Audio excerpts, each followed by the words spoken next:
2018. Our chairman, Matt Wagner, may be late tonight. Sitting for Matt will be Mr. Elliott. Mr. Elliott, you're sitting for Matt until he arrives. And our first order of business is to approve the minutes from the last meeting. Any second? I'll second. Good. Any comments? Nope.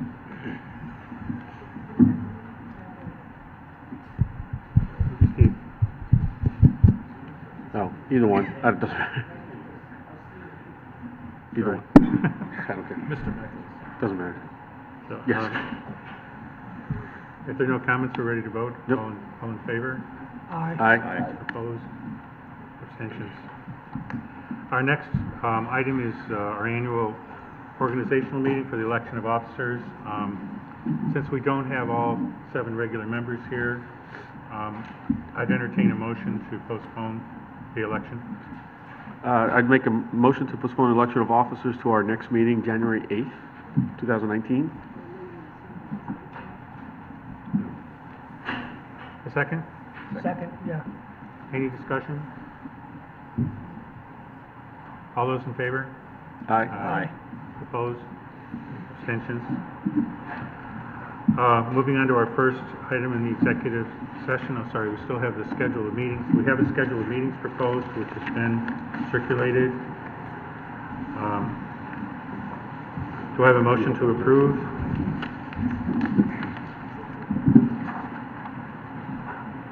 I'll make a motion to approve. Second over here. Any discussion? Are there any problems with these dates? Who knows? No, Who knows? I checked against Yeah. the school calendar. It works on the school I didn't have any calendar. seating conflicts.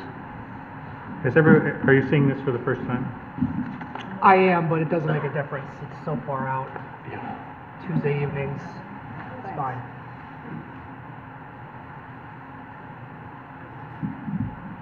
It's a standard, I mean, it's the second. Yeah, I fourth did Tuesday second, of the fourth. month, and it's typical with the exception of November and December, so it's, Yeah. there's no Which we problem. appreciate.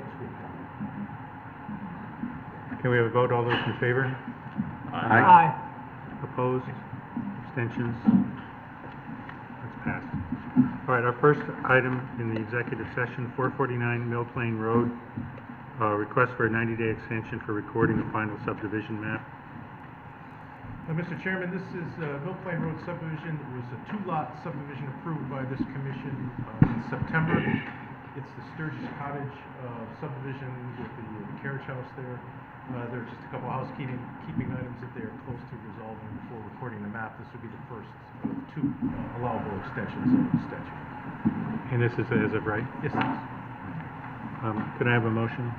Motion to approve, since it's an as-of-right extension. Second.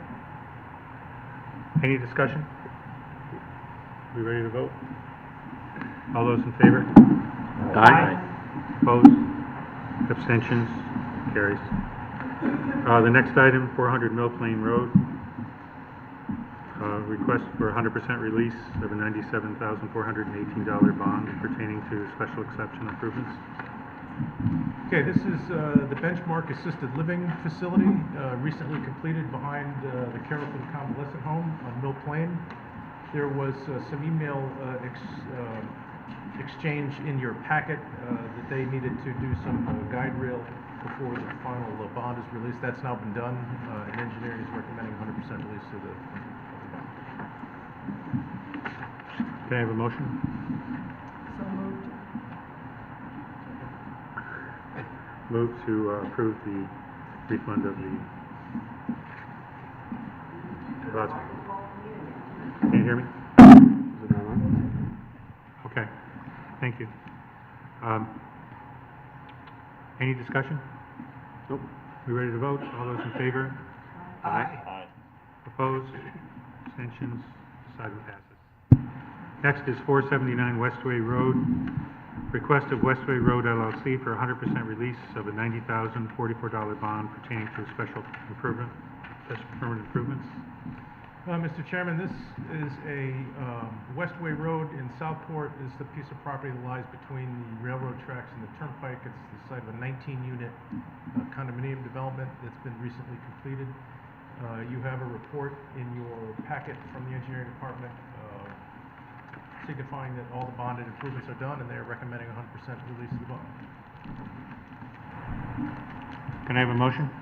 Make a motion to release the bond, since the engineering department has inspected the paperwork and the work is completed. Second? Second. Any discussion? We ready to vote? All those in favor? Aye. Opposed? Abstentions? Item carries. So we move on to old business.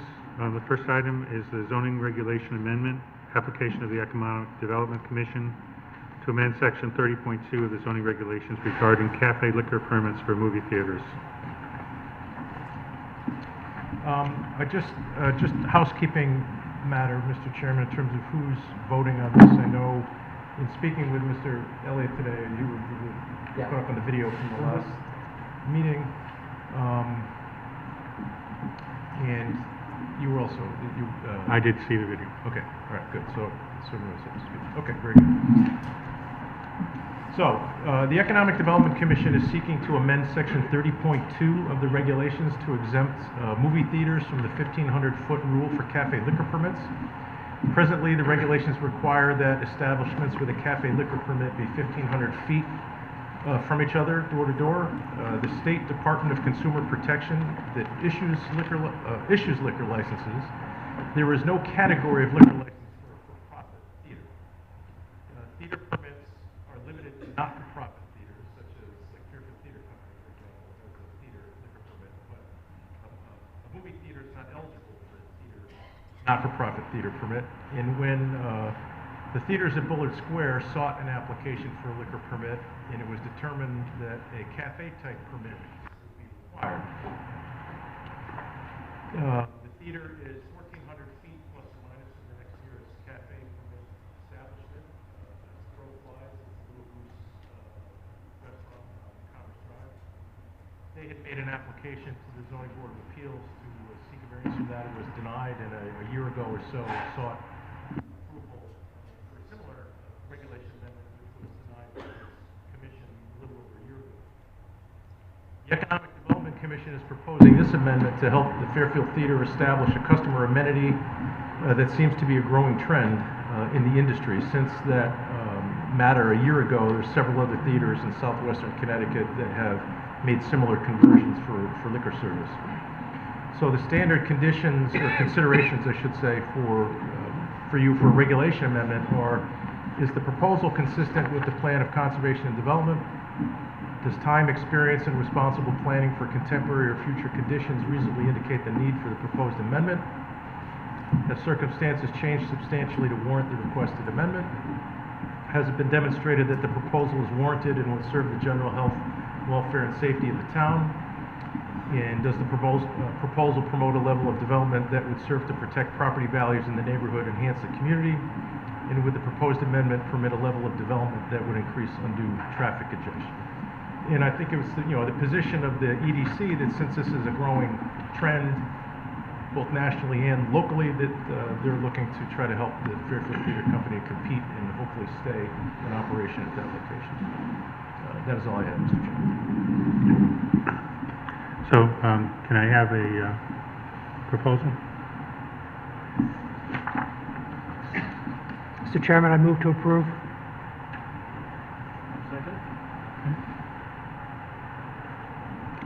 This proposal came to us a year and a half, 2 years ago. It was denied then. The reasons escape me at this moment. But hearing the application and the years that have passed since, there has been a change. This serving alcohol in movie theaters seems to be more of a norm or a constant, or certainly a trend heading in that direction. I see it in South Norwalk, see it in Trumbull. So I believe the regulation is appropriate. It meets the criteria. The time and experience shows that there's a need for it. There's a change in circumstance. Would serve the town to have this amenity nearby. And I don't anticipate any undue traffic issues along those lines. But it seemed to be a very sound proposal, and I would support it.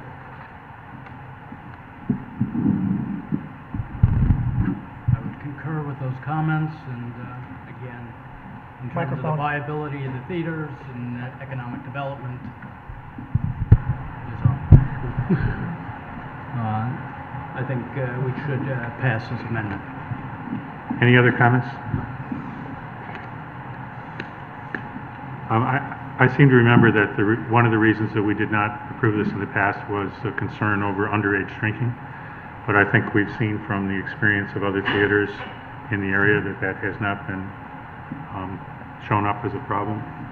And I think also that, I attend that movie theater quite often, and it definitely needs more patrons in order to continue, I believe. And this is something that is an amenity the town has, and it's something we should try to preserve. And I think this amendment will encourage that.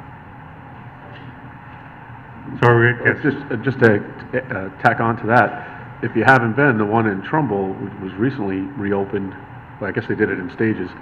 It is thriving, and to your point, this will only help keep that, continue to make that a thriving theater, one that stays in the area and helps us. Right.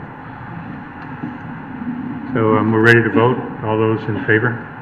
Just the final point is, Yes. again, I don't believe that this amendment in any way, they're going to have to monitor the underage drinking. They're going to be responsible for that, as I expect that all the theaters are who have to do this. So, Right. Sure. And I think that goes without Yeah, they saying. use a To that end, there was a letter in your packet from the proposal, from the police department, that thought that they were confident that this could be Thank you, managed yeah. without any undue issue. Any other comments? So we ready to vote? Those in favor? Aye. Aye. Opposed? Abstentions? Item carries. Our next item is 620 Villa Avenue, special exception application, Russell Speeder's Car Wash for site and access improvements. Okay, Russell Speeder's Car Wash is seeking to improve the line speed for their customers that have an unlimited wash pass. They are proposing a separate entrance for those pass holders from Villa Avenue. Appropriate signage and a 3x10 concrete island will be provided to demarcate the pass holder entrance from the existing exit of the car wash. The existing vacuum equipment along the southerly side of the building will be removed to accommodate this new entry point and stacking lane. There is a retaining wall that will extend into the coal site that will be needed in order to allow the turning radius that's required for a car entering that lane to turn into the car wash itself. And the owners of the land for the car wash also own the adjoining coal site, so the landlord situation is the same entity. Cars that do not hold the unlimited pass will queue and enter the site as all vehicles presently do via Greenfield Street. At the recommendation of the engineering department, the applicant is proposing to widen the pavement on Greenfield Street by about 4 feet for a distance of 119 feet to allow greater width for that queue of vehicles.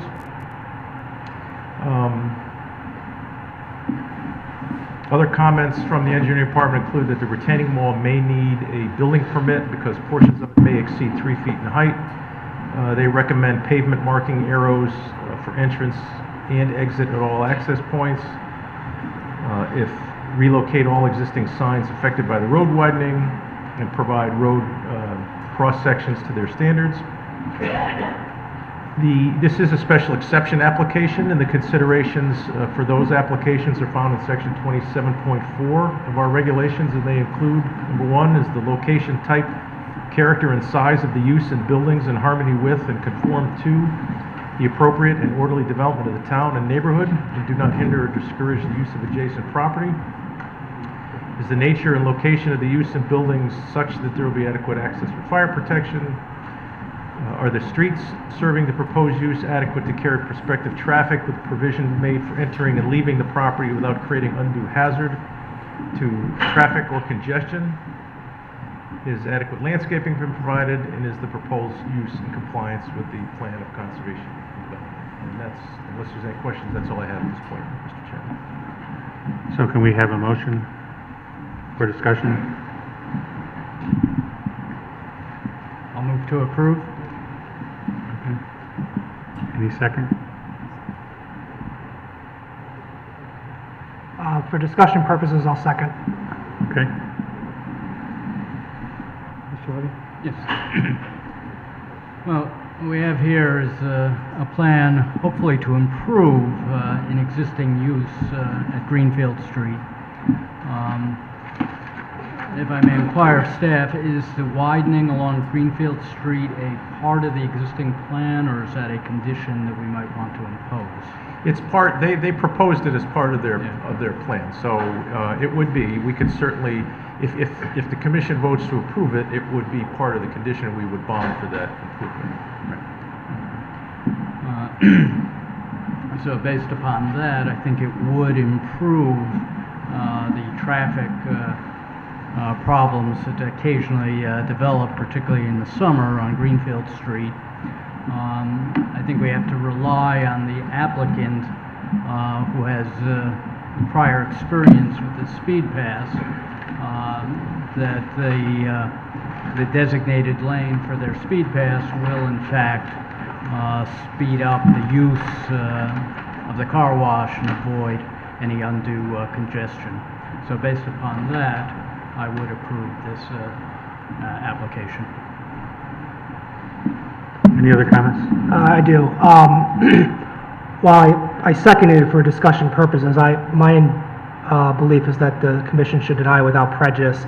I'm concerned that we are going to be taking the queue on Greenfield. What is the street? Greenfield. Greenfield Villa. And potentially putting it on Villa. The queue, I understand it would be a one-lane queue that would go on the side of the building, in between it and the subway, and down when they entrance on the Villa. We've heard testimony that queue can be pretty long, and I am concerned that there's any threat of putting the queue, even if it's we call it the quick pass or members pass, priority pass lane, that we might be putting one or two cars waiting to get into this in this car wash on Villa, either taking a left into the driveway or taking a right. That is I think the commission knows, a very busy street, and I don't believe that's an ideal situation. I was also, towards the end of the presentation, we also asked, I think I was, why wasn't thought brought it, or asking about the parking lot situation, learned that it was a similar owner who owned the entire lot. The reason I would deny without prejudice is I think discussions with that owner should be had to see if a reconfiguration, putting more cars into the parking lot. There is a line of parking spaces in between Russell Speeder and that subway.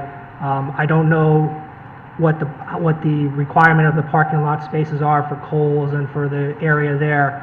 I don't think I've ever seen that parking lot filled to capacity. It strikes me that reconfiguration in that parking lot can be done where multiple lanes can be had for priority members, regular members, to get the traffic off the streets, Greenfield, but certainly not be put onto Villa.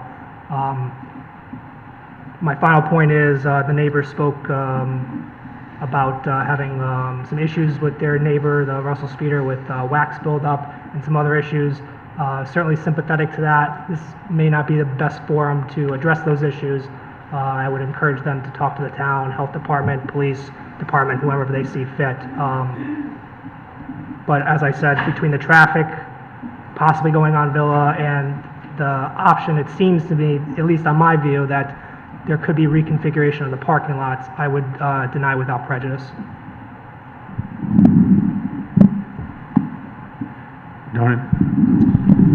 I'd also like to comment, widening of Greenfield Street is going to mean narrowing of the sidewalk on Greenfield Street. I think that the applicant needs to look into that. Issues with the left turn into the car wash on Greenfield Street would not be addressed by this plan at all, which the neighbors had raised issue with people insisting on taking a left into the car wash. I think that needs to be addressed. And I'm also concerned about putting the queue onto a much busier Villa Avenue, where there is no length to extend this queue as it is on Greenfield Street. So I think the applicant should go to the property owner and work out a situation where they can reuse or redraw the lines for Russell Speeder so they can address those concerns. I have pretty much the same concerns about the entry on Villa and the flow. I'd like to see use of more of the parking lot so he could have the flow on site if it's possible for him to use more space without destroying the parking requirements for the existing buildings, which I think he could. And also, I was concerned about those health issues that residents raised, and I would encourage them to contact their RTM reps about wax and rats if they consider them a problem. They're not zoning issues, and I wouldn't want to exacerbate those problems by letting this business expand, but I do support the applicant's right to upgrade his business. The traffic flow just has to be better, and those couple of health issues should be addressed.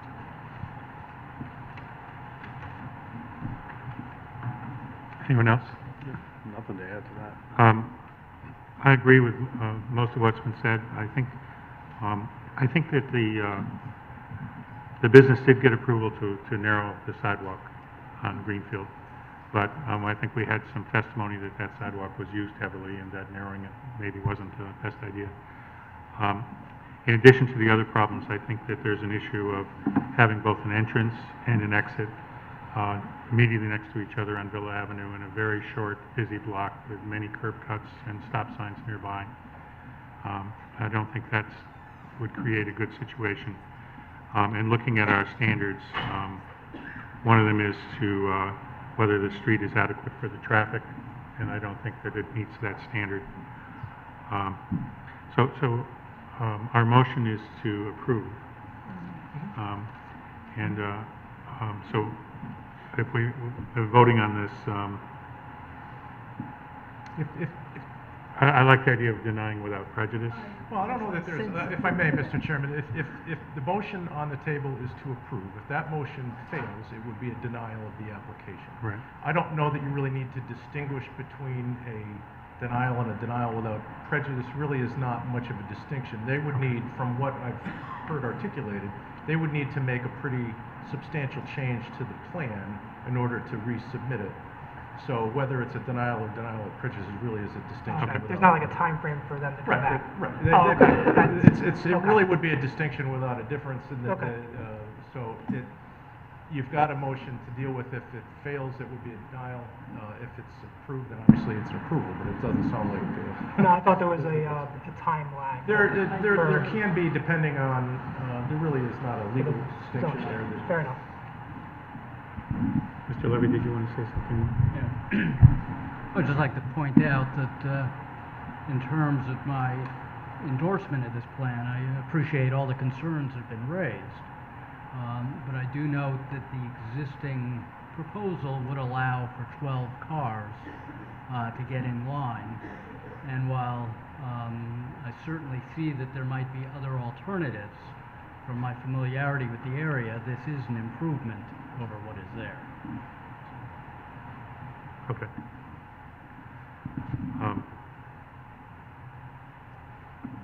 All right, so are we ready to vote?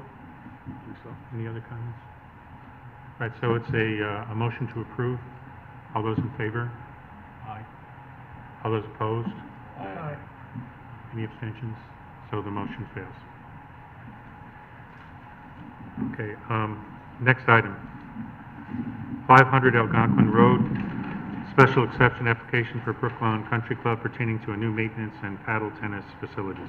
Mr. Chairman, I'm going to recuse myself from this item. So, Mr. Gordon, would you please.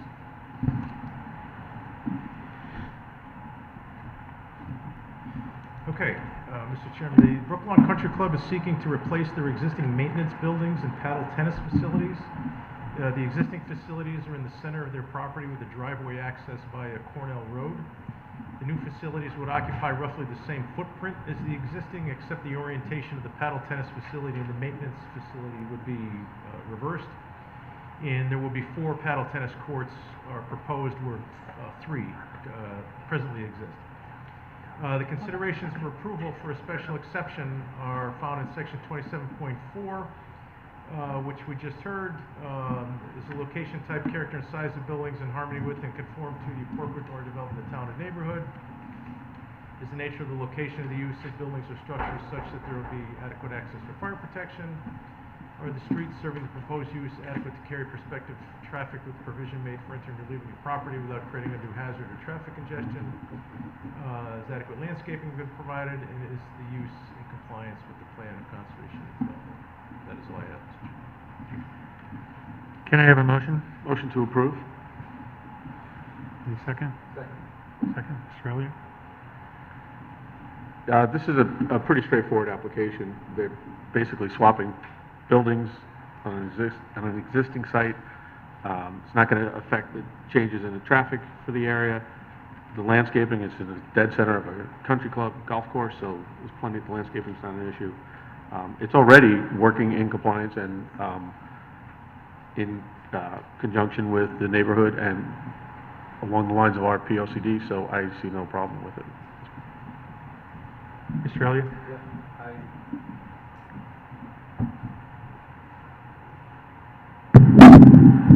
Yeah, I concur with those comments, and really is an improvement. In fact, from my house, I can see the current paddle tennis. So, not that it's even if you could hear it, it's pretty innocuous, and there's no real impact on the neighborhood. So, it's fine. Any other comments? I agree with what was said. I don't see this as, I see it as meeting the criteria. I don't see any problems with it. We ready to vote? Yep. All those in favor? Aye. Opposed? Abstentions? It passes. So our next item is 5151 Park Avenue, special exception application of Sacred Heart University pertaining to a new maintenance building. Okay, Sacred Heart is proposing the construction of a 13,000 square foot building that will house the facility and operations offices as well as a campus-wide storage. The proposed facility is on the Jefferson Street side of the campus and will utilize an existing site driveway that connects to Jefferson Street. Inter-campus connectivity will allow access to and from this site within the campus without the need to use adjacent streets. There are existing mature trees between the project site and Jefferson Street. It was shown at the hearing, and the applicant is proposing to supplement landscaping, supplemental landscaping for additional screening beyond what presently exists. The 5 considerations for special exception we just heard a couple times. I'm not going to read them again unless you want me to, but you're familiar with what those are at this stage of the game. That is all I have, Mr. Chairman. Okay. Can I have a motion? Move to approve. Motion to approve. I'll second it. Second. Yeah, I mean, there's a considerable buffer right now with Jefferson Street, so I don't think you'll be able to see this, particularly with the additional landscaping. It's not going to have any impact on the surrounding traffic, since access will be solely appears by way of the internal roads on the campus. And I see there's a great deal of work that's been done to contain any stormwater runoff, since this is a rather steep grade nearby. So I think it adequately addresses any environmental concerns, will have little or no impact on the surrounding neighborhood, and will serve the needs and purposes of Sacred Heart University. Thank you. Nothing to add. I agree with all those comments. Any other comments? I agree also. I see no reason to deny this, and it's a good application from my point of view. We ready to vote? Yes. All those in favor? Aye. Opposed? Abstentions? The item carries. So our last item before the public hearing, compliance, 669 Harbor Road. This is an application for the Pequot Yacht Club to replace their underground fuel tanks in a new location and extending a modest area of pavement for overflow parking, approximately 1,350 square feet. Impervious area will be mitigated by an equal amount of porous pavement, so there will actually be a slight reduction in the amount of impervious surface. There's an existing retaining wall that's going to be removed and replaced with a stabilized riprap slope, so instead of a vertical wall, it'll be more of an angled slope. There'll be a new hedge. If you're familiar with this site, there's a very thick, mature hedge between Harbor Road and the existing parking lot. They're going to install a new hedge at where this area of disturbance is proposed. And due to the slope, because Harbor Road starts up an incline at that point, they will need a guide rail along Harbor Road. That was one of the recommendations, but yesterday, I believe it was, we emailed to revise, they've already revised the site plan to accommodate that recommended guardrail. And this is in a historic district, so that improvement will be subject to review from the Historic District Commission. The yacht club is a water-dependent use, obviously, as it's on the harbor, and the proposal with careful implementation of their erosion controls as they are shown on the plan, we believe it to be consistent with the relevant coastal management policies.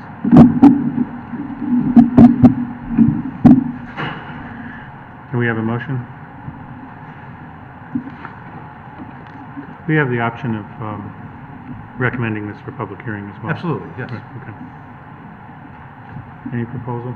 I'll move to approve. Move to approve. Is there a second? Okay. Well, obviously, the purpose is to replace an underground storage tank before one fails.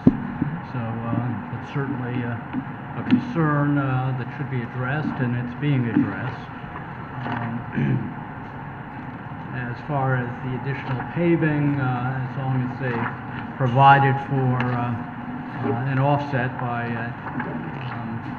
reducing the amount of otherwise impervious pavement, I think it adequately addresses the need for them to replace this underground storage tank, and apparently it does meet the requirements.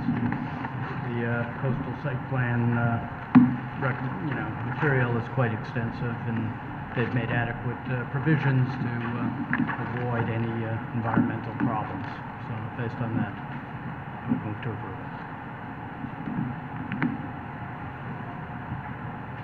I would concur. I appreciate that they addressed these guardrail safety issues on the road and improved the amount of impervious pavement and landscaped it well, so I think we should approve this.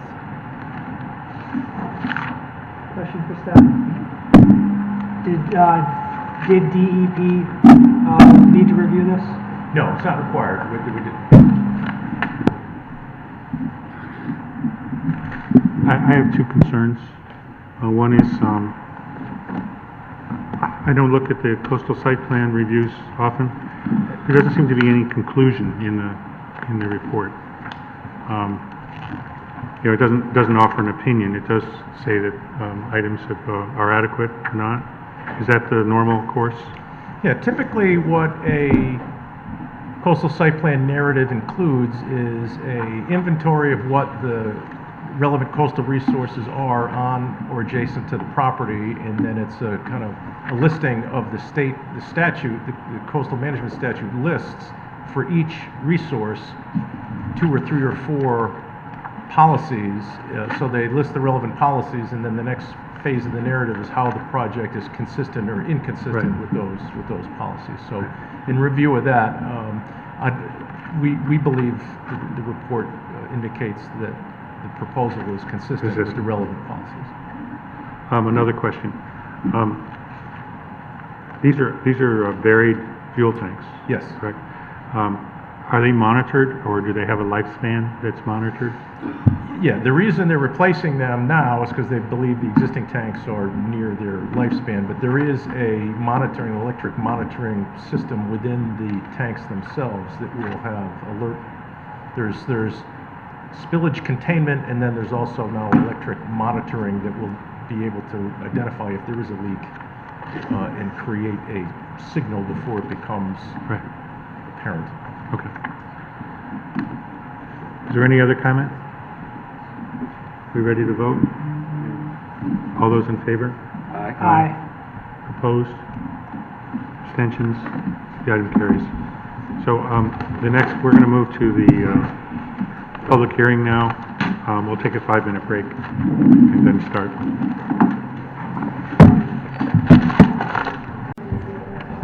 Our first item is a short item. That's a smart man, right? Southport Terrace, Meadow Ridge Road, request of Special Properties 12 LLC to reduce a subdivision bond from $54,264 to $27,376. Could you state your name? Hi, my name is William Fever. I'm a representative for Special Properties 12 LLC.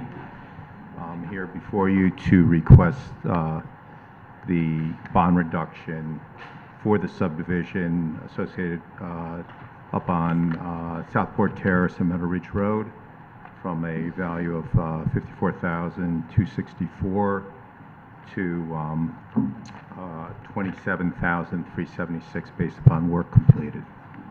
Based on work done? Completed. Right. Yeah. And do we have any indication from the town as to how much work's been done? I believe that this application went to both zoning and engineering and got a favorable review, I believe. Okay. All right. Do we have anything on that? We have a report from the engineering department outlining it, but we will certainly make sure you have that. Okay. Okay. Are there any questions? Nope. Okay, thank you. Is there anybody from the public who would like to comment on this?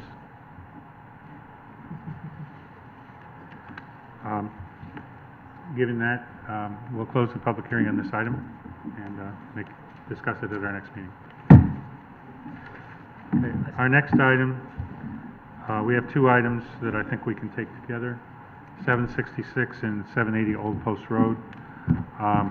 We have a change in the application, and Mr. Phelan, would you like to address that? Thank you, Mr. Chairman. Good evening. For the record, my name is John Fallon. I'm here representing the applicant. Good evening, ladies and gentlemen, members of the public.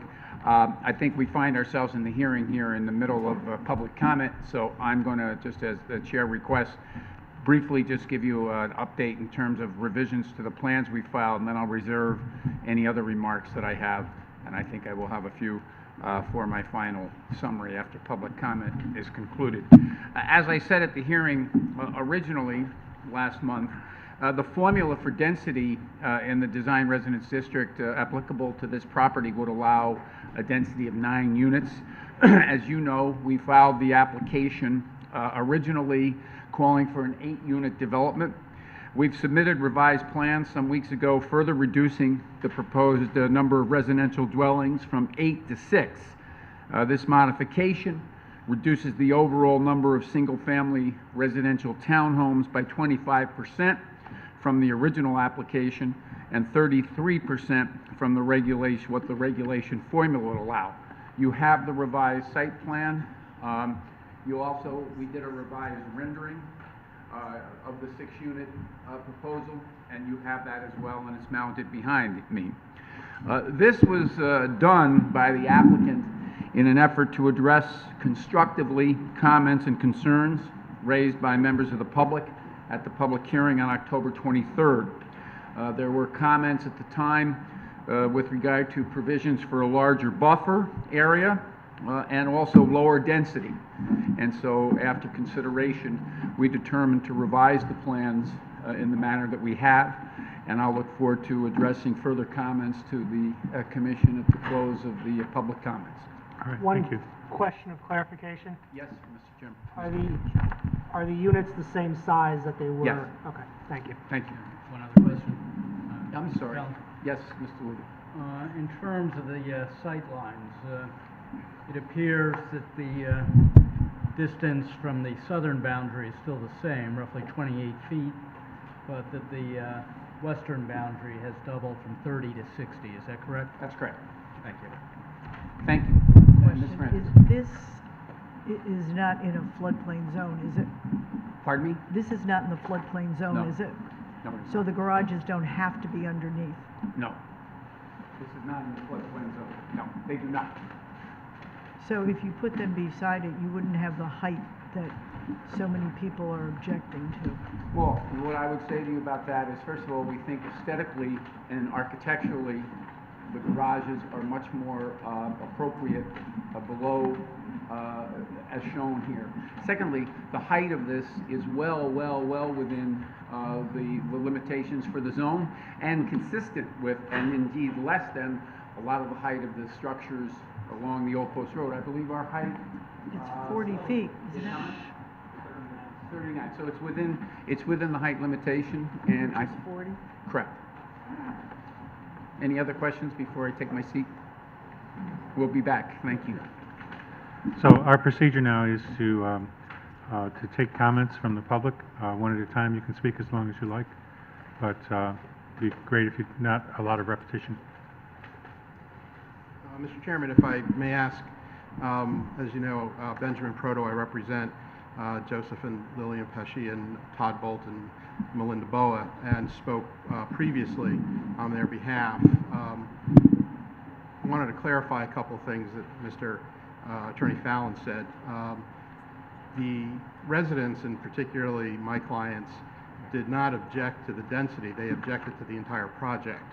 Whether it's 6 or 8, they still object to the project. You still have the subdivision issue that was raised. This does not solve that problem.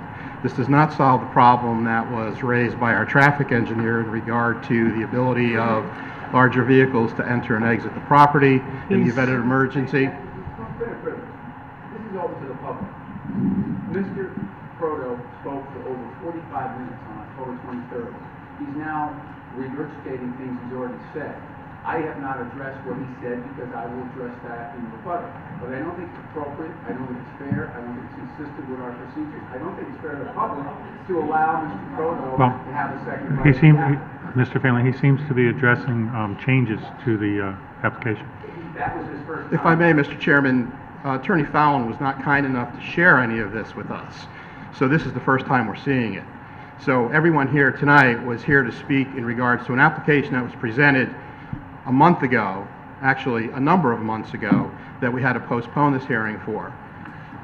These have been on file for over a week and a half.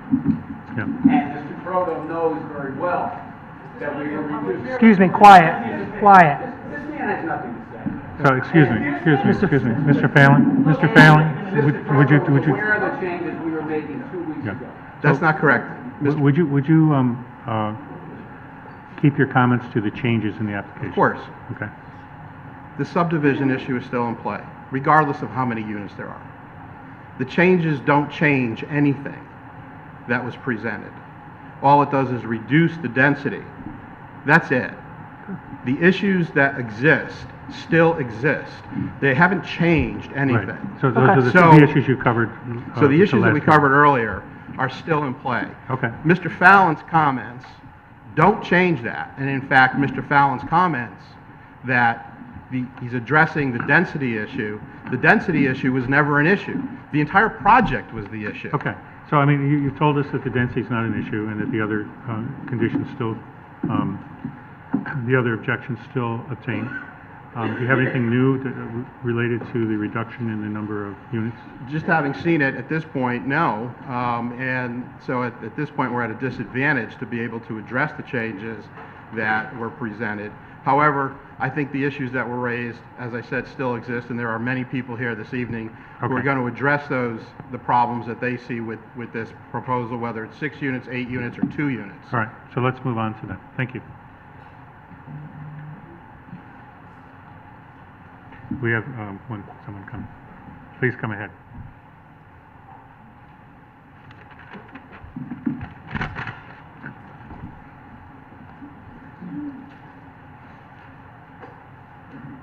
Good evening. I'm here this evening. My name is Ann Olson. Can you hear me all right? I live at 1775 North Street, Fairfield. Sorry, 1775 where? 1775 North Street, North Street. Fairfield. Now, at the October 23rd meeting, much was made for the term empty nesters. I am an empty nester. And I feel that the need for the type of development that's being proposed at 780 Old Post Road building site, I'm confident that the majority of Fairfield empty nesters who are ready to downsize neither desire nor require 3,000 square feet of living space on 3 levels with access to their master bedroom via a flight of stairs or elevator option, which is extra, for a price exceeding $1 million. Most of us hope to sell our homes at a relatively higher price than the cost of our downsized home. And there have been comparisons made with the condos in Southport. The Southport building site had to deal with issues of swampland, railroad tracks, and I-95 in close proximity to the rear of the townhouse. And this may be why the owners need to go up those flights of stairs. I understand that. Now let's compare that with the location of 780 Old Post Road's pristine, formerly farmland of old, which is located in a most desirable area of Fairfield Center. The condominiums proposed at 780 Old Post Road are not designed for Fairfield's average empty nester. The proposed condos are 3-story structures with similar layouts to Southport's. So if the builder's intent is to focus on empty nesters rather than luxury condos, consider that most downsizers are older and planning forward prefer bedrooms on the same level as their living space, not climbing the stairs to a 2nd or 3rd level. To summarize, the condo development in Southport was an improvement and an upgrade to that particular location and building site. However, this is not the case at 780 Old Post Road. The proposed 3-story condos on this pristine original farmland will diminish the integrity of the current lovely Old Post Road Historic District and thereby reduce the value of adjoining properties. I wish to remind everyone tonight that Fairfield is the only town in coastal Fairfield County whose historic district has not been interrupted by commercial development. Therefore, I respectfully suggest that any future project for this pristine piece of land should require approval by the Fairfield Historic District Commission.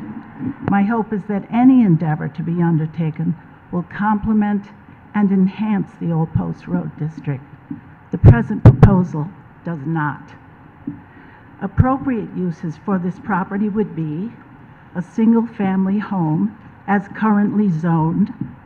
It is zoned for a 1-family dwelling now, or perhaps a small public park or town garden with access to the brick walk.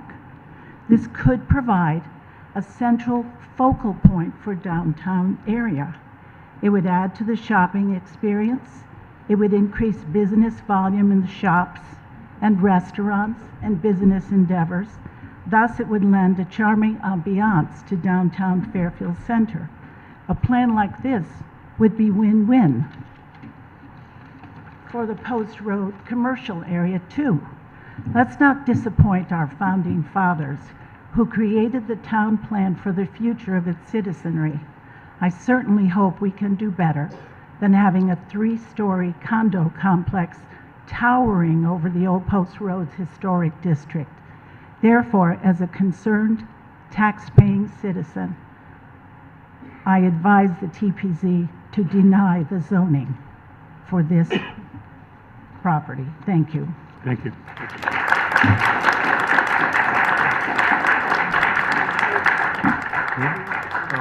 Chairman, members of the commission, my name is Raymond Rizzio. I'm here as a resident of the town. For the last 15 years, I've lived at 931 Old Post Road, in very close proximity to the site. And I lived there when this hearing started. I didn't realize it would be so long, I wouldn't be living there when it was concluded. We've sold our house, and speaking to exactly what the previous person spoke about was we wanted to downsize, we want to stay in town.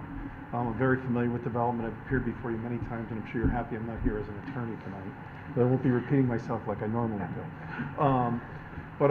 This is really important. This is the one segment that this town's missing, which is something that for some people to be into town, because I can tell you, living there for the last 15 years, it is the greatest neighborhood in town. I mean, you could walk everywhere. Our POCD talks about making everything transit oriented. The town is moving, every town is going that way.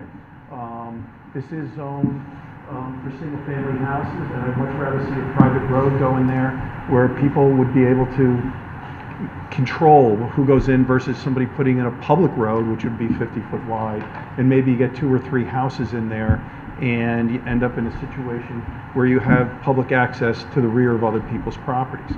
I think it's very tastefully designed. It's the kind of thing we're looking for.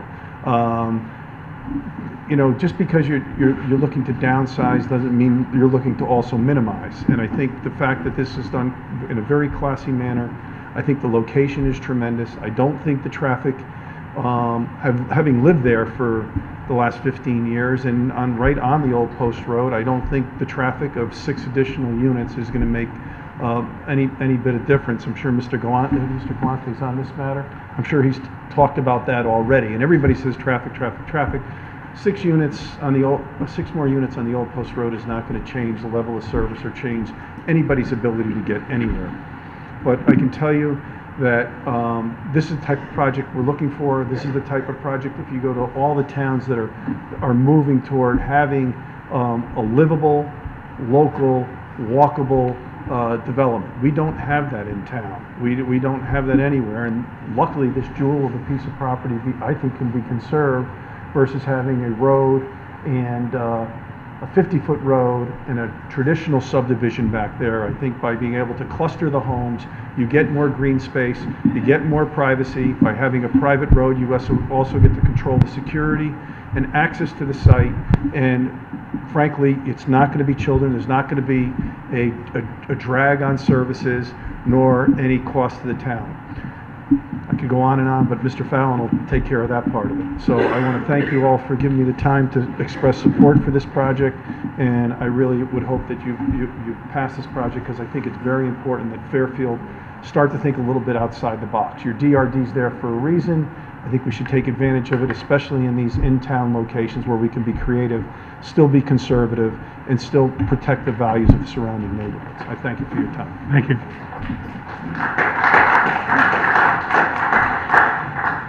Good evening, committee. My name is Walter Shaw. I think you've seen me here before. I apologize if I may be a little redundant. I reside at 487 Old Post Road. I've lived there for 23 years. I've been a resident of Fairfield for over 50 years. And I'm here in support of this development for a number of reasons.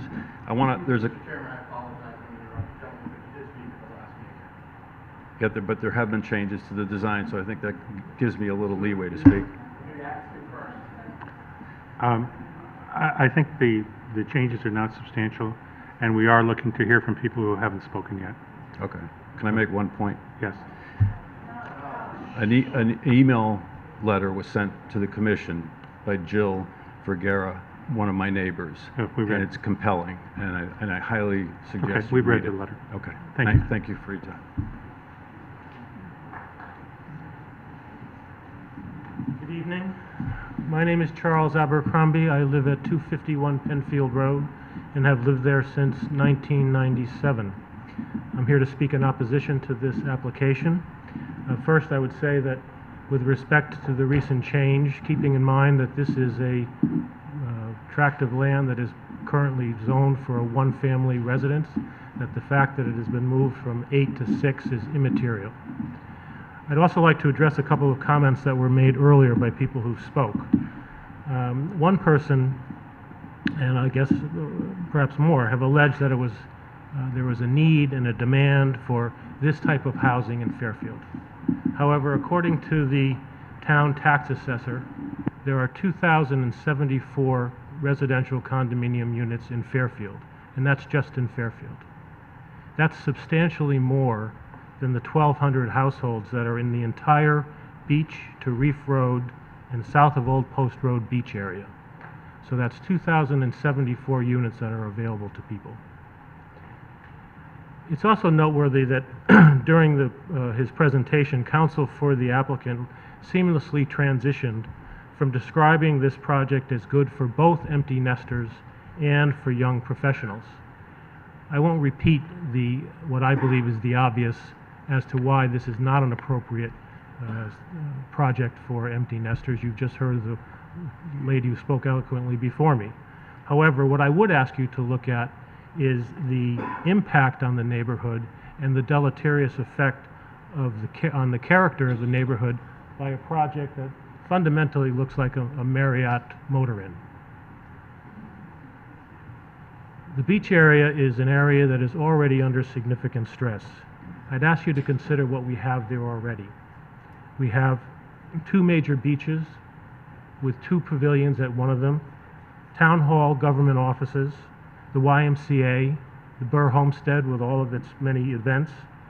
Shortly, within a short distance, there are town facilities where the Department of Public Works operates, the water treatment plant, the fire training center, Harvest New England Recycling Center, and one thing I think you probably don't know, it is home to 120 school buses that every day travel through our neighborhood, serving the entire town, many of which use the Old Post Road.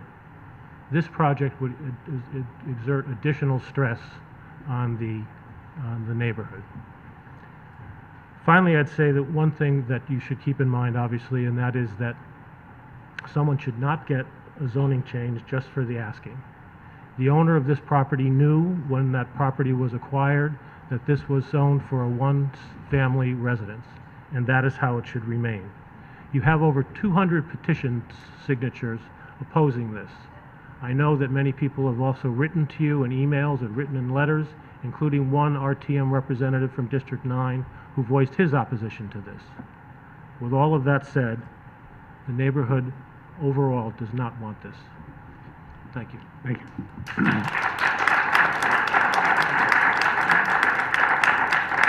So I'm going to ask now what we usually do in these hearings, and that is we don't want to have any applause. Just a couple of quick comments. My name is Mark Potter. I've written in favor of the proposal, and I think you may have a that I wrote recently speaking on the topic. Just a couple of key comments. I've lived in the neighborhood for 22 years. I'm just across the street, really. I'm at 87 Oldfield Road, which is on the corner of Smith Street and Old Field. It's just frankly adjacent to the property. And two things, you know, there's a couple of key comments. One has been relating to traffic. And I really do feel that if you don't live on the Old Post Road or Old Field Road, you don't really have a good feel for this. But I can tell you from personal experience, daily experience, the problem with traffic, particularly during the day and in the mornings, is hugely related to Fairfield town service and maintenance vehicles. And it is, aside from buses, which we know need to use the neighborhood and completely support, but the traffic issue could be significantly impacted favorably if we were to talk about that issue, which I understand is a completely different issue. Personally, I don't feel that the additional 6 units in the proposed site would be a major factor in terms of traffic in the neighborhood. The other key issue to me as a local resident, and I am a partner at the Old Post Tavern in town, I believe in tasteful quality development, which I believe we are faced with here. And to me, frankly, the fact that there's this piece of property that's absolutely landlocked in the middle of Fairfield and has been for I'm not sure how many years, is in itself a concern. Not unlike the dilapidated property that's adjacent to our property at Old Post Tavern, the Fairfield Theater. The opportunity for the town to build tastefully and drive tax revenues and build businesses and homes in this town is significant. And in stepping back and looking at the fact that that property has been there for this long, completely unused, I think is another issue that the town should consider. Thank you very much. Thank you.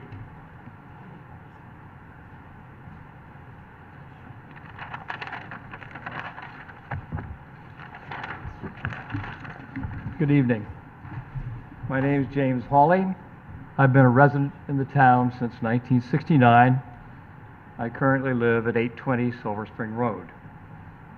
I've been a lawyer in Connecticut in good standing since 1967, and I've been an active lawyer in many Fairfield real estate transactions. As I'm concluding my career, I have no clients in the Fairfield area. On various occasions, I've worked with clients on Fairfield zoning and subdivision rules. I've also previously been a member of the Town Historic District Commission. For many years through the present, I've been visiting town offices in both Sullivan Hall and Independence Hall, driving along that section of the Old Post Road currently under discussion. I regularly use the YMCA facility on the Post Road, on the Old Post Road, and I'm aware of the challenges of turning one way or the other onto that street. My family and I have had friends for years on the Old Post Road, and I'm appreciative of the historic quality of the area. On several occasions recently, I've reviewed the Commission's file on the applications before you. I've reviewed letters on files from interested parties, particularly a letter from attorney Benjamin Proto, who represents several neighbors, and a letter from attorney James Miller, who was formerly president of the Old Post Road Association. I ask that you review the Proto and the Miller letters because I think they reflect the historic and current position of the town and the proper application of our zoning rules. I want to join many others in asking you to oppose the application by Old Post Village, LLC. My first question for the Commission is based on Attorney Proto's letter dated September 24 to the Town Planning Director, based on prior actions of the applicant concisely set forth in that letter. I agree with the position expressed by him that the Commission should first consider prior actions of the applicant trustee in 1966, and then the Commission should determine whether the proposed transfer of a portion of 766 Old Post Road would be a subdivision, requiring a subdivision application before considering the applicant's remaining issues. My second concern is that your approval of the applicant's proposal would almost double the number of homes on that section of the Old Post Road. Not to mention the parking area proposed by the applicant originally for 20 additional cars. I don't know what the revision is on their plan now. Condominiums are not in keeping with the Old Post Road.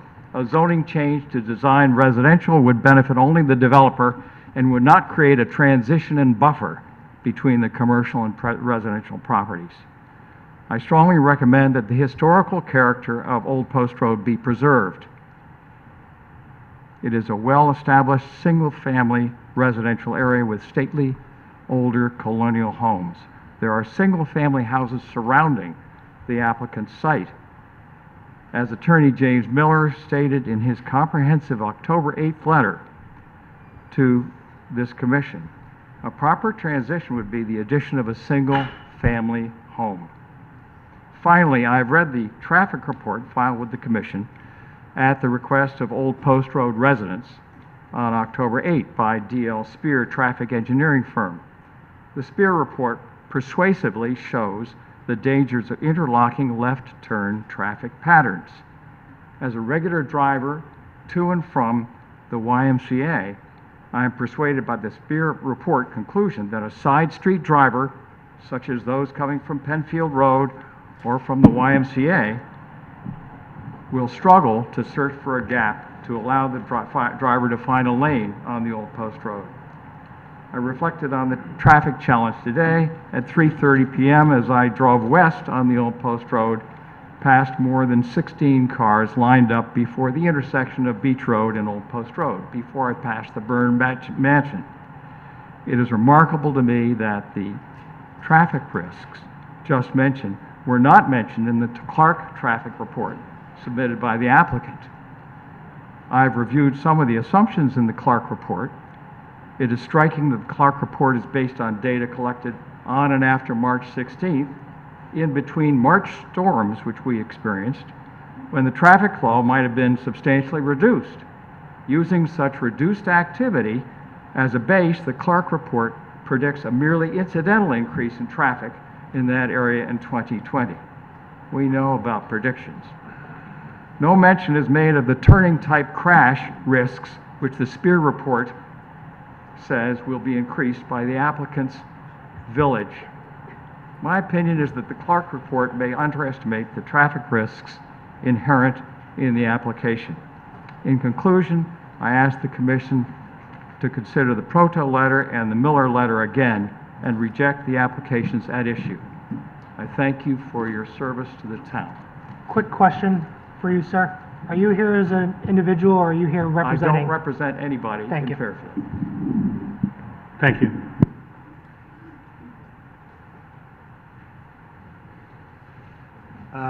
Good evening, my name is Dan O'Brien. I live at 309 Penfield Road. I've been a resident here for 23 years, and I drive up to the top of Penfield Road every single day. And that road, Old Post Road, that we're referencing, and my good friends Mark Potter and Ray Rizzio, who live around the corner and don't often travel towards the town hall, don't have a real appreciation for the amount of traffic that is there multiple times a day and even on weekends. It is ridiculous. And I understand it's only 6 units and it's been reduced at 6 units, but there are always ancillary cars and things that come to service the area. People come and visit. The parking on both sides of the street, someone is going to get hit at some point as well. The traffic is my big concern. It just is, it's terrible at the top of the Old Post Road. I'm friends with the developer. I'd love to see him be able to do stuff, but, you know, for my quality of life and the people on Penfield and Old Post Road, I just don't think this is the place that needs to take place. Thank you for your time. Thank you.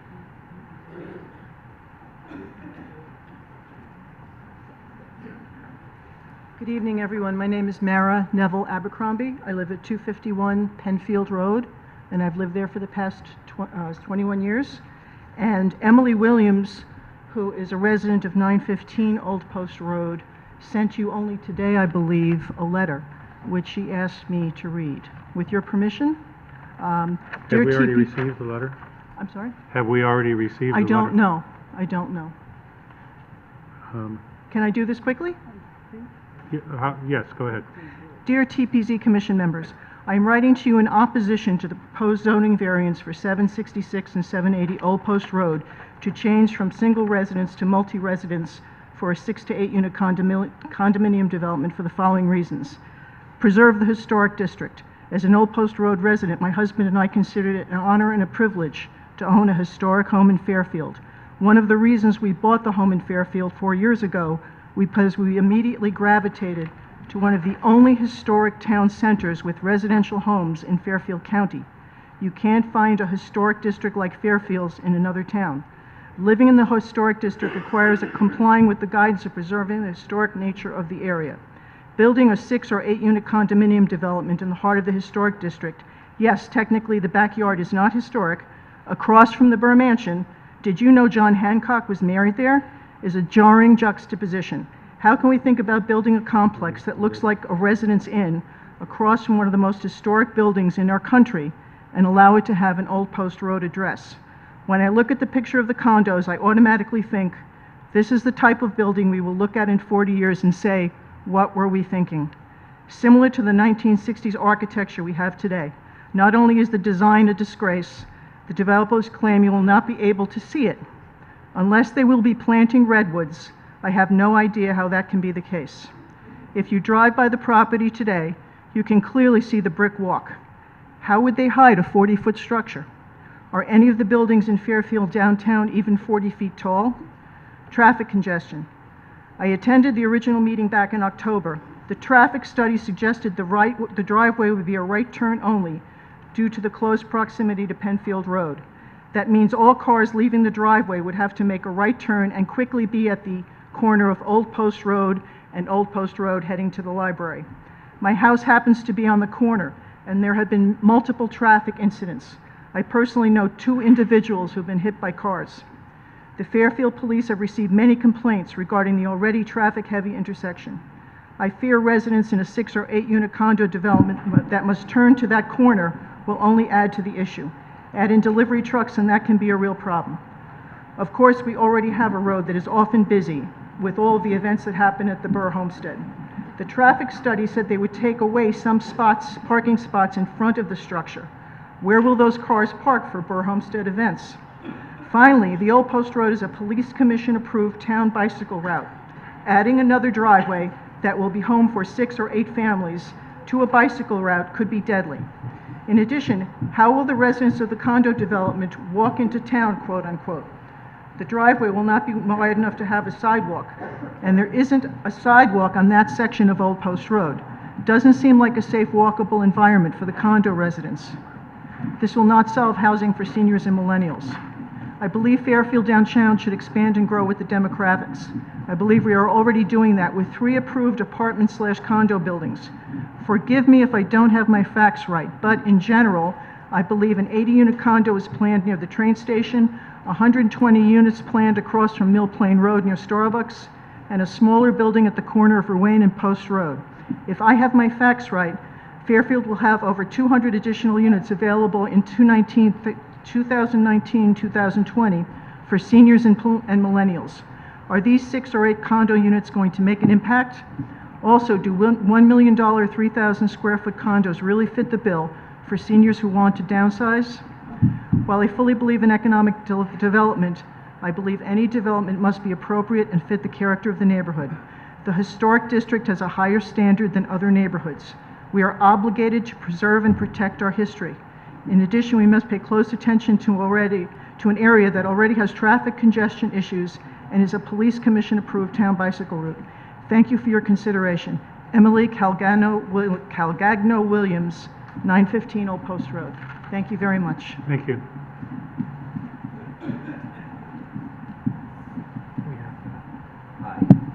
I haven't been to this hearing before, but I was compelled after I read about it online. My name's Keith Rhodes. I'm at 302 Birch Road in Fairfield. I've been a resident of the beach area for 12 years, been through some tough times, seen a lot of change down there.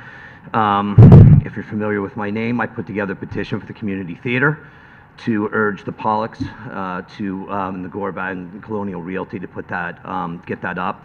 I care deeply about the historic preservation of the town. That was formerly, excuse me, the chief marketing officer at Quinnipiac University. I understand how important the character of a town is to the universities and to the parents when they come and visit. I think that community theater is important, but I also think the preservation of the historic district is of ultimate importance. I believe it's a wider issue than just what we're dealing with, and a lot of the residents are here. I think it's a town-wide thing. I think that those very folks, the 7,000 people that signed my petition, which represents more than 10% of the town, would like to hear about this, because this is affecting the town and the character of the town and the future of the town, and it's not what, those types of units is not what is meant for that area. Coming up Penfield Road, I see it. My daughter attended St. Thomas. I've got 3 children. It is crazy in the morning in there. There are cars up and down the road. You can't get out on Penfield. There's cars down Penfield, okay? There are children trying to cross that crosswalk. And if someone comes out, speeds out to get up in front of a car, which is what you pretty much have to do in order to get through the traffic, and you have a child coming across that crosswalk at St. Thomas at that very moment, do you want to be responsible for that? I don't. I would, if I were in your place and I sat on the Economic Development Commission, I was appointed there by Mike Tatro, I would not have supported this whatsoever. I applied to be part of the strategic vision of this town, and I'm now an executive vice president, and a managing director for a marketing services agency in New York City. I urge you to think about what this will do to the marketability of the town. The parade and the Memorial Day parade come down that street. It's right there. I think we've got to do something about it, guys. He can make his money somewhere else. This is a transaction to him. It's a transaction. He will move on. His children are sitting next to him, or his grandchildren clapping and making fun of the residents as they spoke. I witnessed it, and the developer hushed them. It's a joke. It's not a joke. To these people, it's not a joke. To our town, I urge you to do something about it. Thank you. Thank you.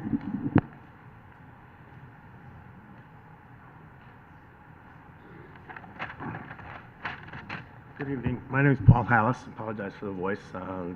It sounds worse than it is, but it'll keep me short anyway. My wife Jackie is here with me tonight, as she was for the last 2 hearings. We live at 801 Old Post Road, directly across from the proposed development. It's the house I grew up in. It's been in my family for 54 years now. And I have a number of friends on this side of the room that have spoken in favor of the project. I'm not with them. I've signed petitions and submitted comments opposing the project. I won't repeat any of that. I think hopefully you'll get a chance to read them. But we feel very strongly about it. We feel very strongly about the historical nature of the town center. We spend a significant amount of money, at least to us, in renovating the house and bringing it back into the shape it should be for that area of town. We think that this project is wrong for the neighborhood. It's really wrong for the neighbors. It's really bad for the historic nature of the town center, and I think therefore it's really bad for the town as well. To the extent that it does receive serious consideration, I know you guys will do your job. One technical aspect, the traffic at the top of Penfield.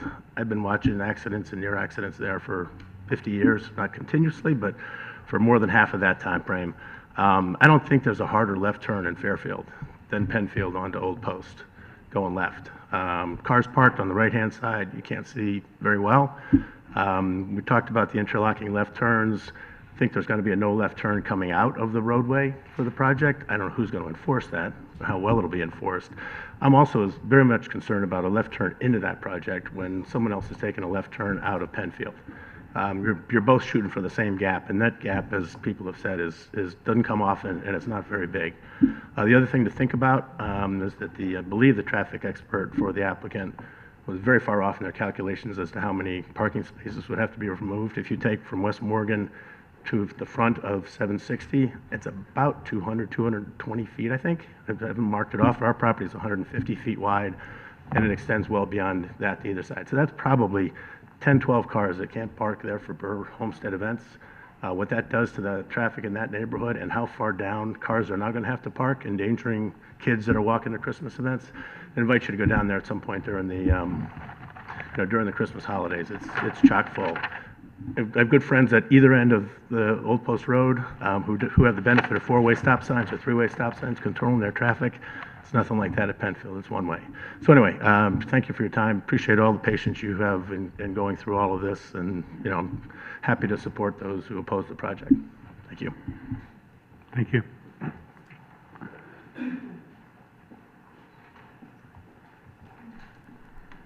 Good evening. My name's Aldon Stevens. I've lived at 472 Old Post Road for close to 30 years.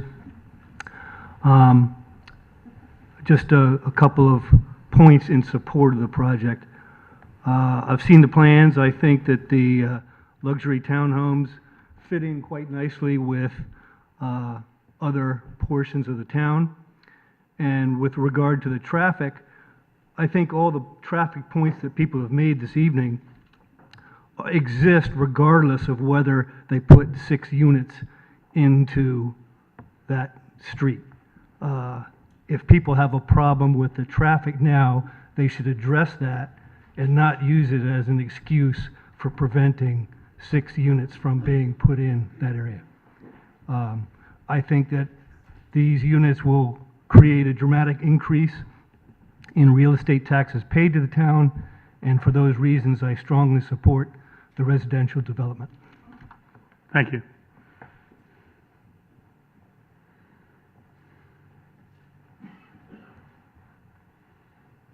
Hello, I'm Mike Dewar. I live at 47 West Morgan Avenue for the past 10 years. I was at the last meeting. Several people on this side of the room described the project as ugly, the developers being greedy. I don't think that's fair. In my mind, it actually looks reasonably nice. It would increase the revenue to the town. But that being said, I'm going to come out against the proposal, and it's because of traffic reasons. And to the opposite of what the person in front of me said, I will talk about why 6 units makes a difference. First of all, the traffic study.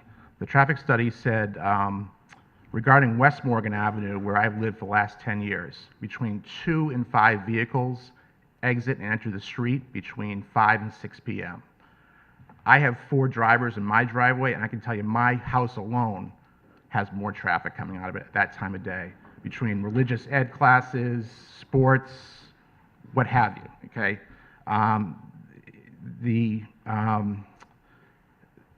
Also between 2:45 and 3:15, the traffic study was done on Old Post Road. There's an elementary school not too far away that gets out at 3:30. Why would you would run a study between 2:45 and 3:15 when the school gets out at 3:30 is beyond me. There have been at least 2 accidents that I've witnessed in the most recent future, one of which I was a witness in the police report. For some reason, the traffic study mentioned there were no accidents. I can tell you that's a complete falsehood. So I would say this traffic study, at the very minimum, is incompetent, and my opinion is not worth the paper it's written on. As far as traffic, people mention a small increase in traffic should not drive things. Traffic is not linear, it's exponential. This is why on I-95, when you have a fender bender 6 miles down the road, there's a 4-mile traffic jam. You can't, small changes in traffic on Old Post causes traffic on Penfield and on Post Road. So the traffic in my mind is a large negative here. And also we've talked about the asymmetric intersections. Most likely Penfield, the person before me mentioned that is a very difficult intersection, but also West Morgan Ave and YMCA is also asymmetric. And for some reason, people do not use their blinkers coming out of the YMCA. So within 100 yards, you have 2 asymmetric intersections. And lastly, the Burr is a great asset to the community.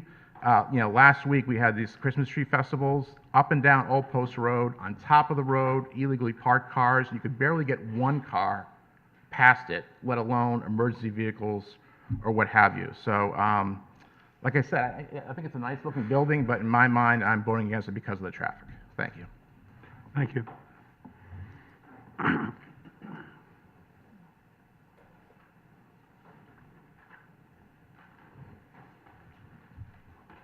Hello. Hi. Kieran Deacons, 37 Roland Road.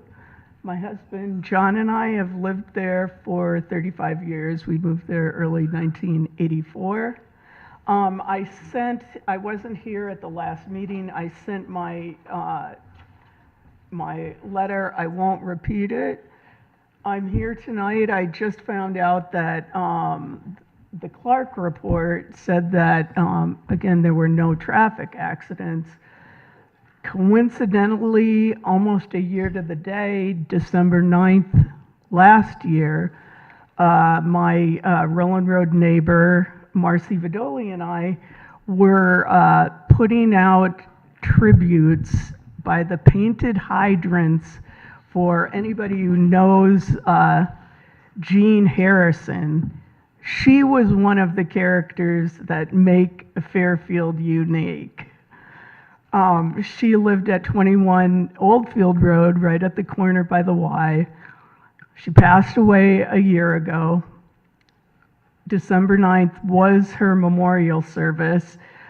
So we were putting out tributes by the painted hydrants between her house and where the memorial service was going to be held. Marcy was really concerned because some of the hydrants were really close to the street. She was afraid I was going to get hit, focused on the hydrants, so she was standing watching traffic. When we were at the hydrant by Penfield Road and Oldfield Road, a vehicle failed to stop and clipped a jogger who had the right of way and was just jogging across the street. He was in shock. We happened to be there. He was in no shape. He didn't even know if he was hurt. The woman who failed to stop was in shock. So Marcy and I slowed everybody down. I took pictures of the license plate in the car so that if there were any disputes, and made sure that they exchanged information. I don't know if a report was ever filed, but Marcy and I were right there and witnessed it. Having lived in this area for over 35 years, we can tell you it's a different experience trying to cross at the three-way stop, trying to cross at a number of areas between Oldfield, Old Post Dogleg, and the corner by the town hall. I make sure that I get eye contact with every single driver before I get the okay from them that they see that I'm there. It's an accident waiting to happen. I think the jogger was okay, but it was really scary for everybody. Thank you. Thank you.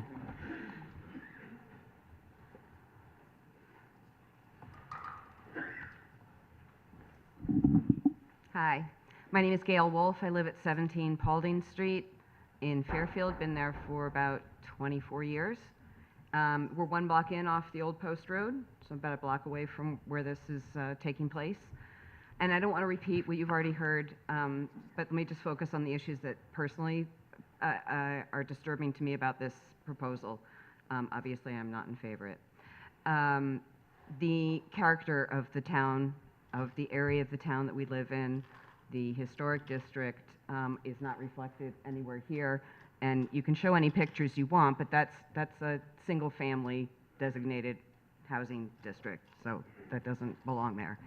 So it doesn't suit with the character of the town and why we've lived there. And the traffic, I'm not going to go into any further extent except to focus on, for my own personal family, my children walked. We went to Sherman School, and my children walked to Tomlinson, and they walked to Roger Ludlow High School. We were not in a busing zone, so they walked to school, and they had to cross at this intersection twice a day, every day, and it's sketchy. Thankfully, we never had any incidents, but in that period, so you come out of Penfield, you make a left-hand turn if someone will stop and block traffic, so you can do so. And then you have the YMCA exiting when they're doing their drop-offs and pickups at various times of day. And then you have West Morgan, which is a new development to me because it didn't exist when we moved into the area. And then you've got the turn for the Old Post Road. And all of that takes place in what's really half a block. And now we're talking about adding a whole new road, right?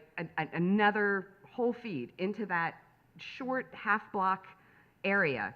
So this is what bothers me, more so than what, the property zone for a single home. What bothers me is adding another street into that mix right there. It's only half a block long. So I just want to thank you all very much for your time and patience to listen to all of us. Thank you. Thank you.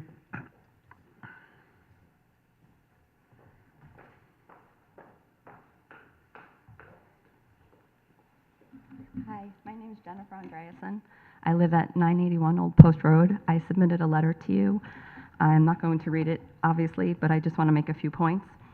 I do believe that the owner of 780 has the right to develop the land. There's no reason for a zoning variance other than the greed and making the most money as possible at any cost. It can be developed as a single-family residence behind 766. I do not oppose that.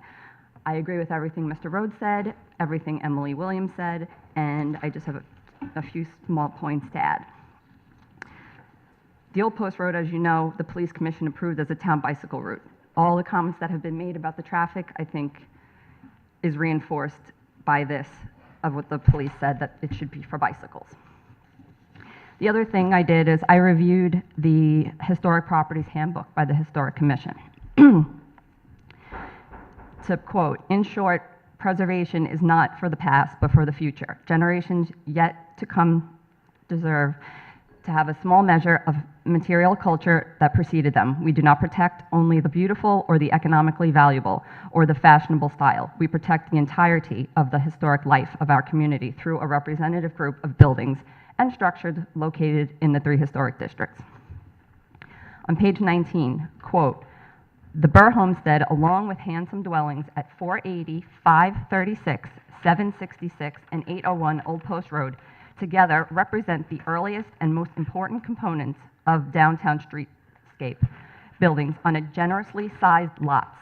This downtown streetscape, like its colonial counterpart on Beach Road, is a defining characteristic of the historic district, and every effort should be made to preserve it. So in closing, thank you for your time and for everything you do for our town, and I am very much opposed to this, and I hope you're in agreement with me. Thank you very much. Thank you.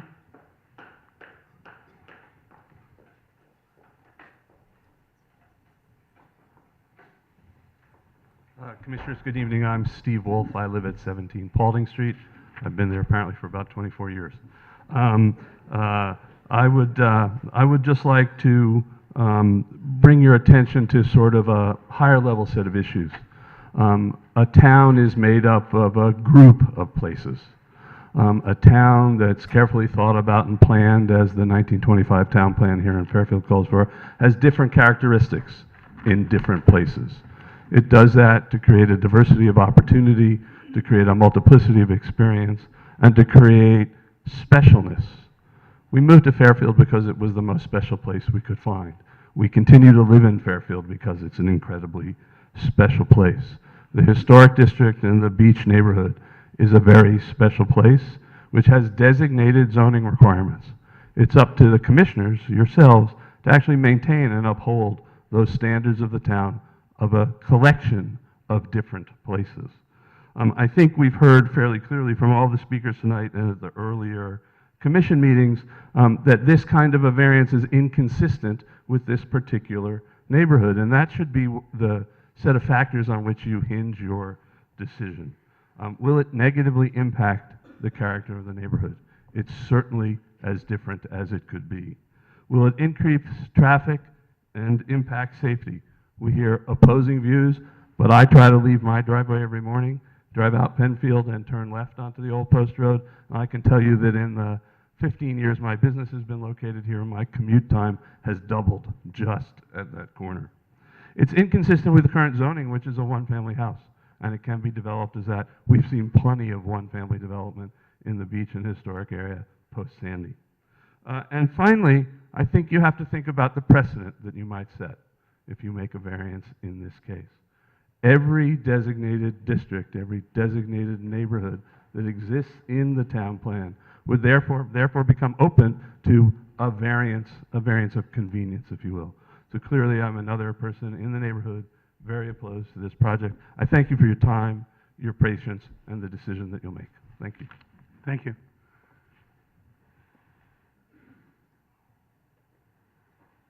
Is there anyone else?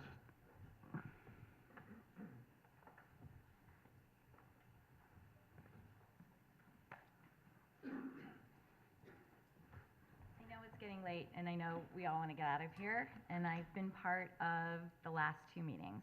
My name is Jane Nelson. I live at 77 West Morgan Avenue. My house is across the street from the homes that are going to be directly impacted by the development. And I've tried to do my best to understand the position of both sides. I do appreciate that the developer and property owners took the time to interview neighbors before they designed what they designed. And I know the Sterlings, and I appreciate their desire to stay in our town.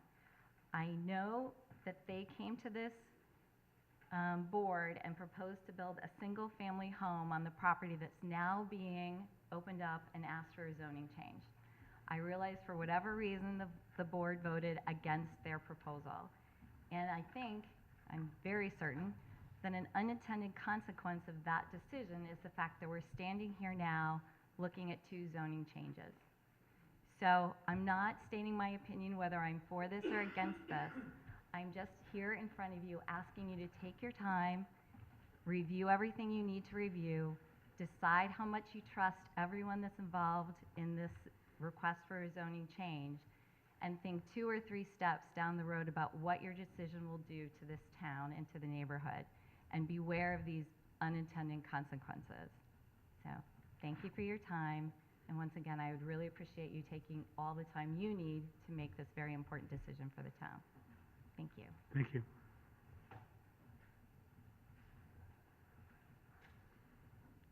Is there anyone else? I don't see anyone, so I'll ask Mr. Phelan to do his summary. Thank you, Mr. Chairman, members of the commission. First of all, I want to thank the commission on behalf of myself, on behalf of myself and the client for your time, your patience, your courtesy.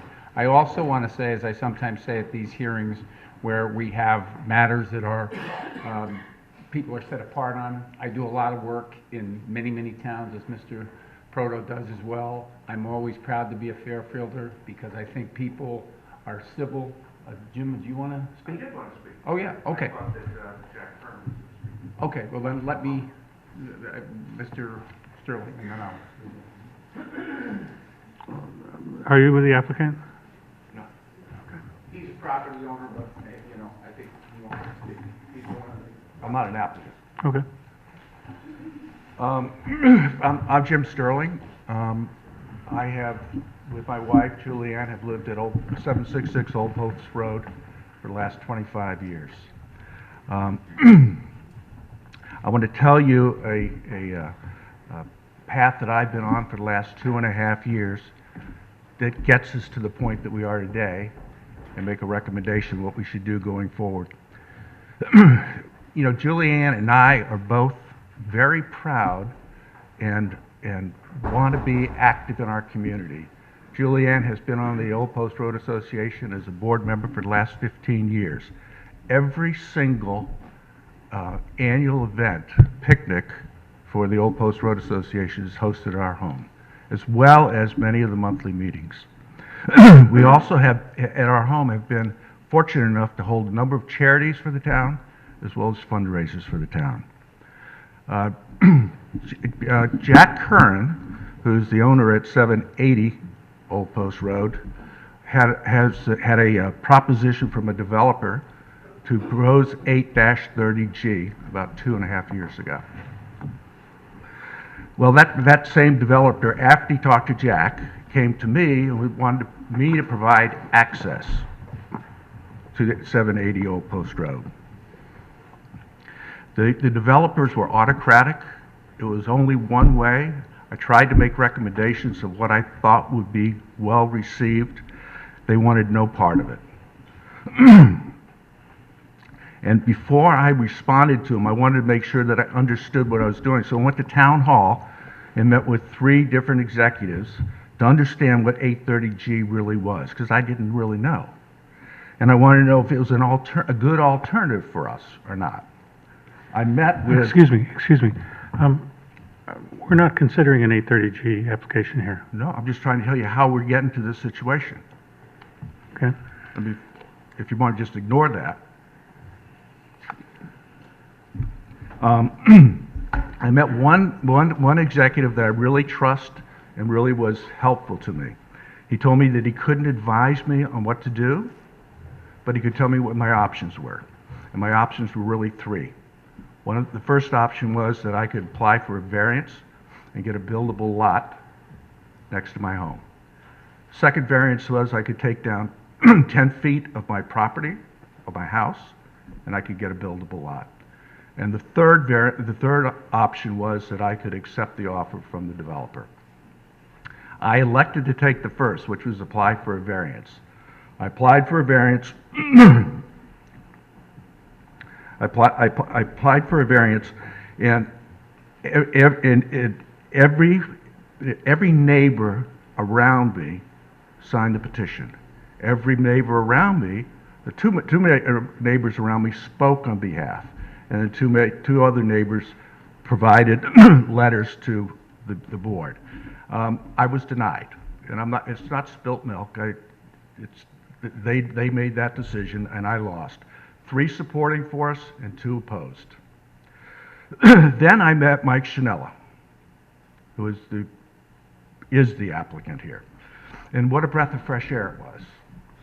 I asked him, because of the situation I had gone through with the previous developer, what his plans were. And his plans were really quite simple.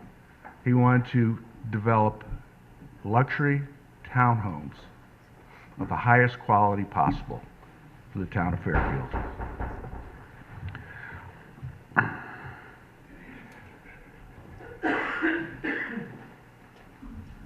And the part that when you enter into an agreement with any person, whether it be a developer or any relationship, you really don't know what it's going to be like until you get into the relationship. And I've got to tell you that this developer was extremely collaborative. I'm going to give you 3 examples of that. Number 1 is on the number of units. It holds for 9. He is now providing 6.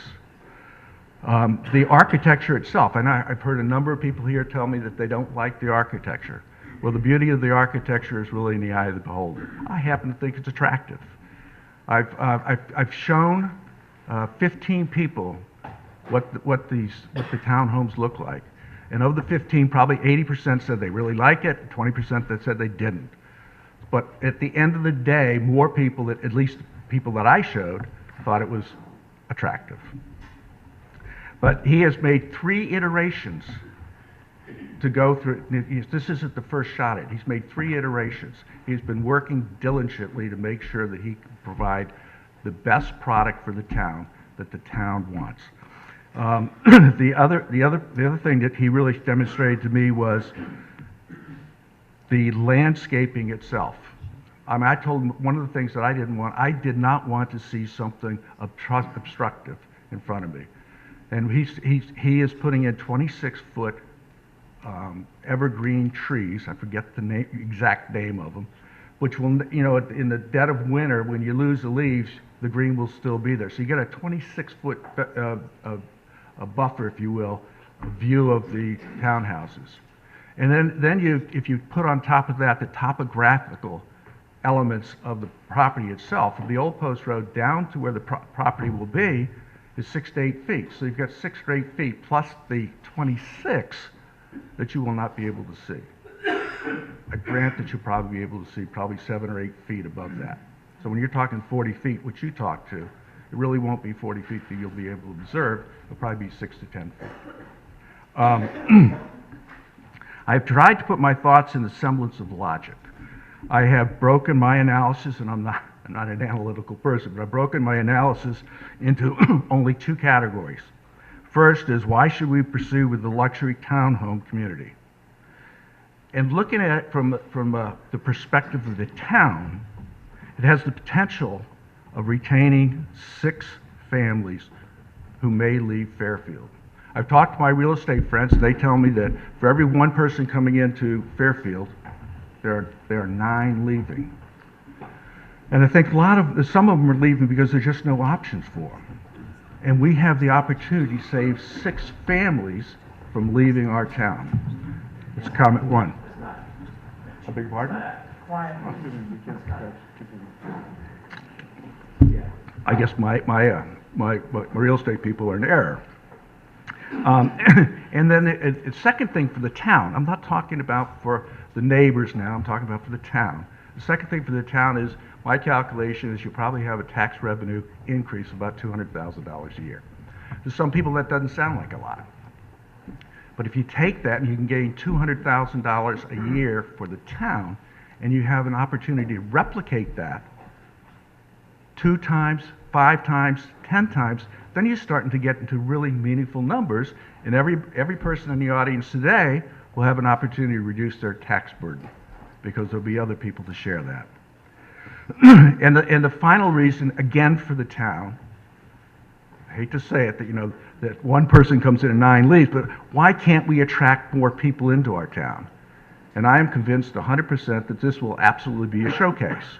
This will be a reason for people to visit it outside of where they're coming from.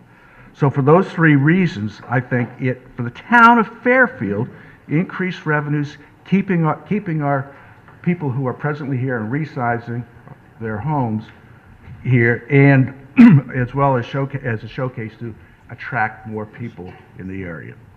On the other side, I looked at why we shouldn't proceed. Believe it or not, the first one was traffic. Is there a traffic problem? I will venture to say that probably there's been 6 or 7 people who have said the reason I am concerned about it is traffic. I'm not a traffic expert. I have to rely on somebody else. But you know, the person who presented at the last meeting said that it would add, with 8 units, it would add 1 car in the morning peak time, and I think it was 4 cars at peak time in the afternoon. Going down to 6 would be something below that. I can tell you that I think it's inconsequential that 1 car gets added to the Old Post Road with the traffic that they have right now coming off of 95. But that was one reason we should consider not doing it. And the second one was the townhouses themselves. Some believe that they are not attractive. I've already told you that I think that they are attractive. But you know, that's the reason you might want to do it. And the third reason, quite frankly, is for our neighbors on West Morgan. They need a proper buffer. And if you look at what the changes that are made, they'll have a better than 60-foot buffer between the townhomes and their lot line, which is significantly higher than anything that's required by the town of Fairfield. So my conclusion is that that benefits far outweigh what I believe are the deterrents. Now, I've already told you that I have applied for a variance. It's not occurred. And believe me, if I didn't believe this was a great project, I wouldn't be behind this at all. And I happen to believe it's a great project. For some reason, if it doesn't happen, then I'm in a situation that I've got to figure out, what do I do with that land? I've talked to my wife. There's something we have to do to make our house proper. And we've got to do something with that land. I don't know what it is, but we'll have to do something. So I strongly encourage you to approve, based on the merits, this application. Thank you. Thank you. Do you have questions, by the way?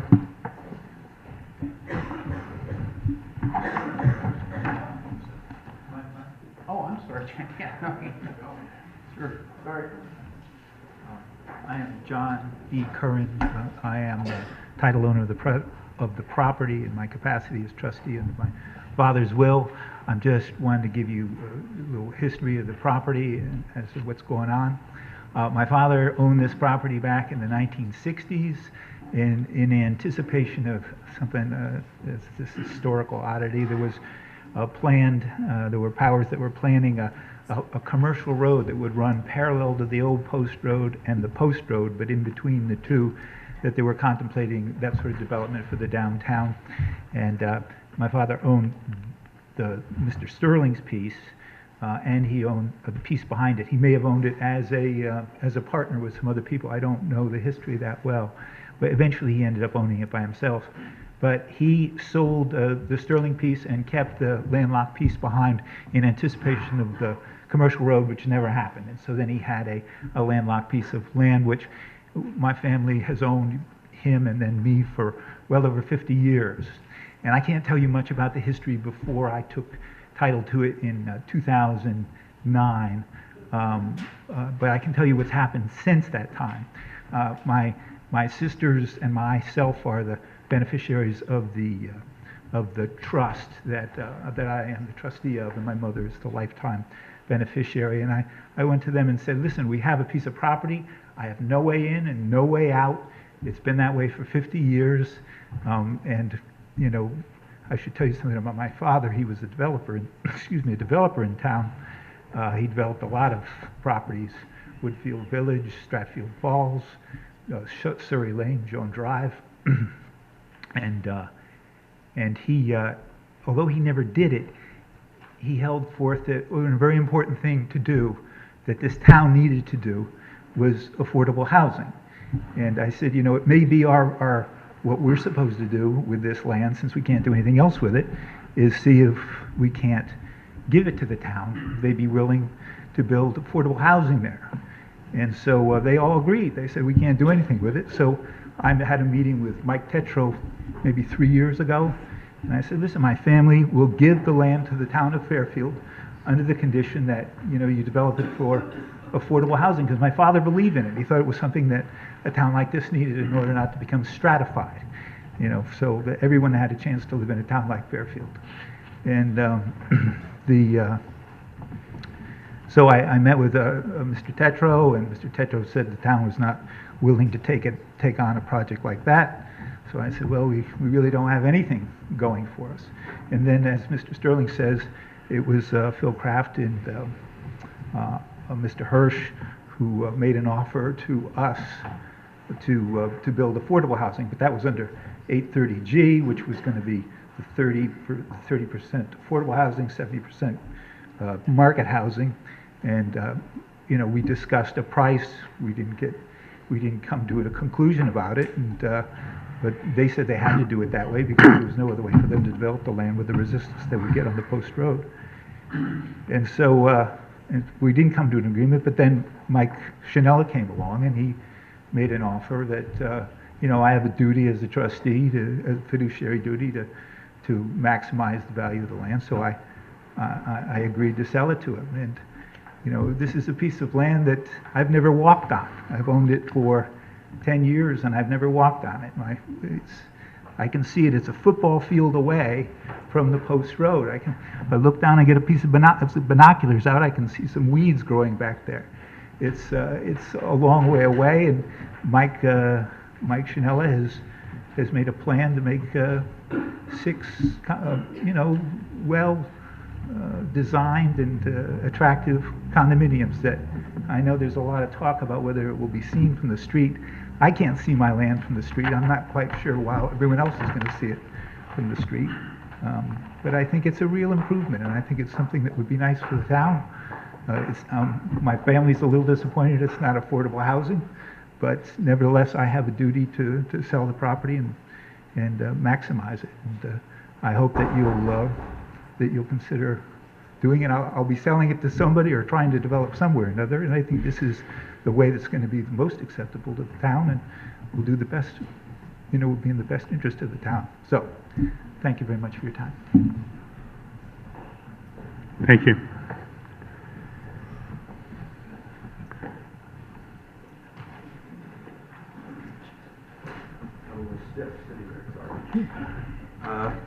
My name is Joseph Pesci. I live on 88 West Morgan Avenue. I did not know I could speak tonight, so I kind of threw a few things together here, but I would like to say a few words. First of all, I'd just like to talk about the question of hardship. Mr. Curran obviously has a piece of landlocked property, which he's had since his father acquired it in, I believe, 1946.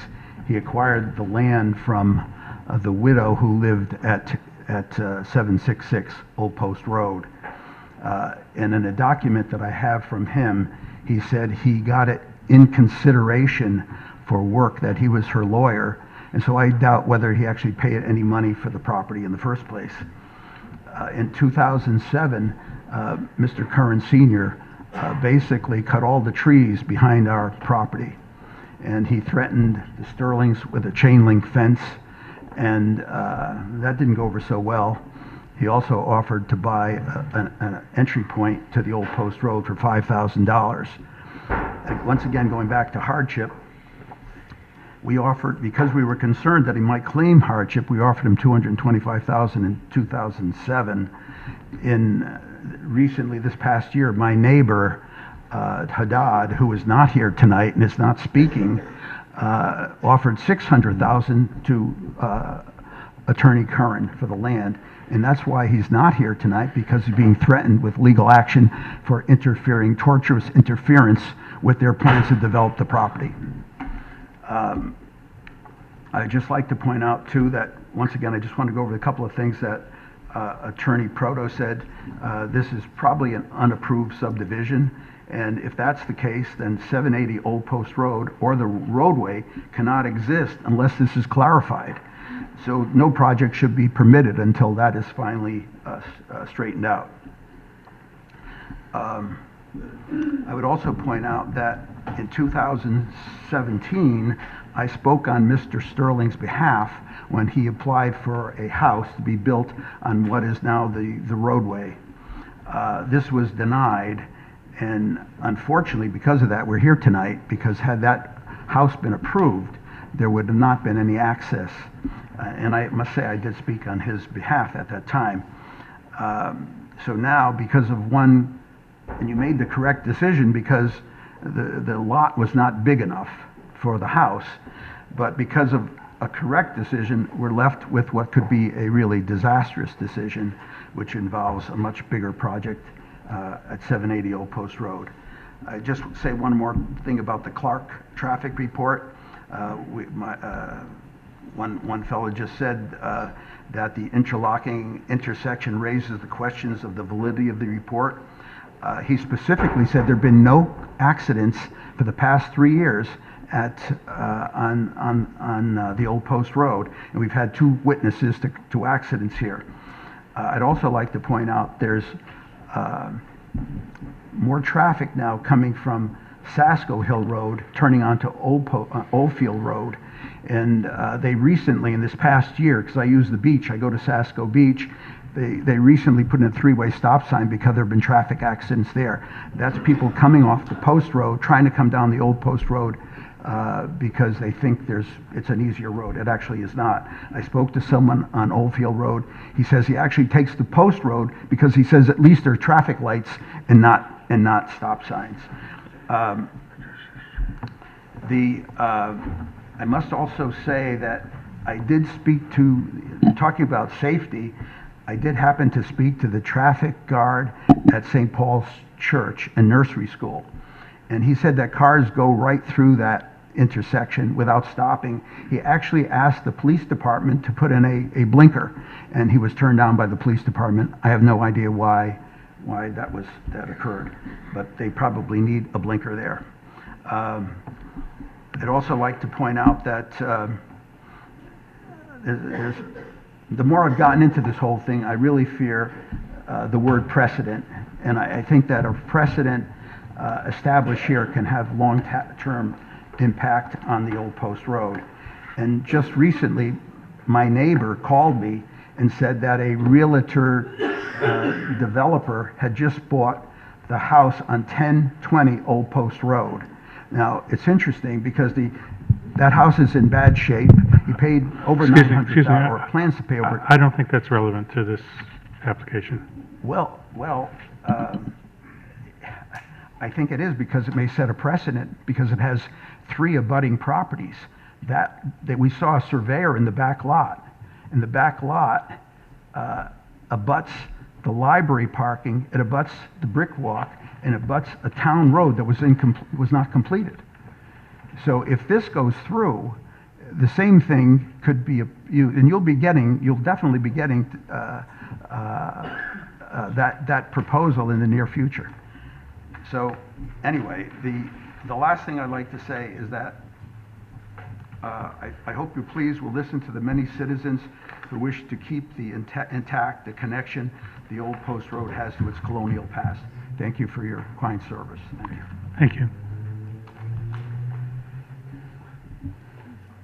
I'm looking over my shoulder. Definitely make sure of it's done. Okay, Mike. Is there anyone else? Okay, please go ahead. Let me rewind the tape. For the record, I'm John Fallon. I'm here tonight, obviously, to thank you on behalf of myself and my client for your time and your attention to this application. I started to say before, I thank the members of the public appearing in many, many towns throughout the state. I'm always proud to come home to Fairfield because I always find that no matter how contentious or emotional the issues, people conduct themselves with integrity and courtesy, and I think tonight's another example of that. So let me walk through a few things and then we'll wind this up. Let me go back to October 23rd. I have the greatest respect for my friend Barry Knott, who's not here tonight. And I know Barry can read a legal description, I really do, because he and I have been practicing law for about 45 years. But I know that Barry has gained his charm as being the legend of Stratford, next to Mr. Proto, of course, by being able to obfuscate and create clouds where there should be sunshine. Mr. Knott raised issues the other day when he was here about the accuracy of the legal description. Well, again, not to say anything bad about my friend when he's not here, but I assume he can read a description. And I believe if you read the description here, you'll see where the commencement point of the description is. Now, I could call Mr. Bertula up here if you like, but I don't think you like, and he will walk you through trace by trace by trace. But I would prefer to tell you that Mr. Wendt and I sat down with Mr. Bertula, and I will leave it to Mr. Wendt in work session to confirm to you that the legal description that is appended to the zone change is absolutely, totally, 100% accurate. And to give Mr. Knott the benefit of the doubt, one can only assume he didn't understand where the beginning point was and he started to go in a different direction and couldn't make the whole thing out. So I'll leave it to the staff to confirm, but in fact the legal description here is totally accurate, and the metes and bounds that are expressed there totally accurately set forth the area of the zone change. Let me turn attention for a few minutes to the issue of a lot line revision versus a subdivision. Connecticut General Statutes 8-18 provides that, quote, the division of a tract or a parcel of land into 3 or more parcels or lots made subsequent to the adoption of subdivision regulations by the Commission constitutes a subdivision. The law recognizes the difference between a subdivision whereby such a new lot is created and a lot line revision where 2 lots move their lot line to maintain still 2 lots. This is not a subdivision. It is not a subdivision because we are not creating an additional parcel that would trigger the requirement of a subdivision, but proposing simply a lot line revision between 2 existing parcels, still only 2 parcels after the lot line revision is done.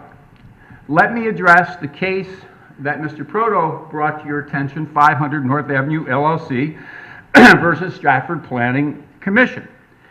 Read that case if you haven't already, and I bet you have, knowing your due diligence, but read it again.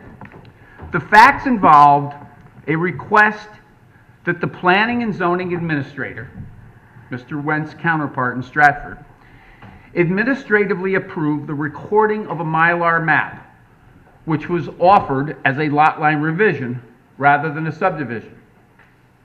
The administrator instead referred the map to the Stratford Planning Commission, pursuant to Section 8-26A of the statute, which says, and I quote, the Commission shall have the authority to determine whether the existing division of any land constitutes a subdivision or a re-subdivision. The Planning Commission in Stratford considered the matter and found that the specific proposed map that was in question was one that they felt required a subdivision application based upon the facts of that case. Note that the facts of that case did not involve any simultaneous application for approval of any proposed development with regard to the property. They walked in to the planner, they said, here's a map, we want to record it. He said, I'm going to have my commission take a look at this. And when the commission got it, they said, what's going on? Where's your site plan application? Why are you doing this? Where's your special permit application? And they said, no, we want to know more here. We're going to require a subdivision. In sustaining the decision of the Stratford Commission to treat the map as a subdivision, Judge Radcliffe stated, quote, "The commission is endowed with liberal discretion, and its actions are subject to review by a court only determine if they acted arbitrarily or illegally." What the court did was they gave deference to the commission's decision to say we want a subdivision application here. I would surmise that if they had said we don't want a subdivision here and somebody else appealed that, the court would have given them the same discretion. The difference in this case, our case, between the Stratford case is that the Stratford case involved no companion application, whereas in our case, the lot line revision is embodied in a special permit and site plan approval application that includes provision for approval by this commission of the lot line revision. The special permit and site plan approval constitutes an approval of the lot line revision. You are reviewing it after review, and a denial of the special permit and site plan application would mean that the lot line revision is not approved. The Stratford Commission had no prior opportunity to review the proposed lot line adjustment, but in this case, the review and approval of the lot line revision is directly in front of you tonight with the site plan. I commend you also in that regard to discuss with staff in work session whether it would make any sense for this commission, we've heard a lot about precedent, to set a precedent that at every time the staff is confronted with a lot line revision map, it has to come to you as a subdivision application when the revision of the lot line is already proposed as part of a site plan or special permit application that's going to come before you anyway. Mr. Please. It's been a while. I just want to go over some facts about this. We have,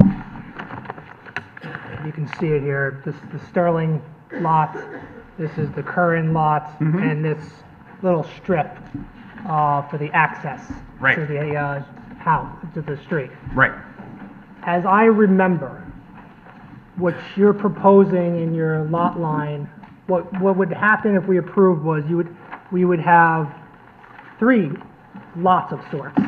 The Sterling, the Curran, and this little strip would be a separate lot. I'm going to get to that. If I can do that. No, it's fine. Then I'll come back, because that's an important, and I'm going to get to that, okay? Because I think that's important. No, I think it's important, that's why. Well, what's the site of the Stratford case? I don't have it with me. That was the case that was given to you by Mr. Proto. Is it cited in his letter? It's in his material. That's fine. 500 North Avenue LLC versus Stratford Planning Zoning, and I will get to your point. Thank you.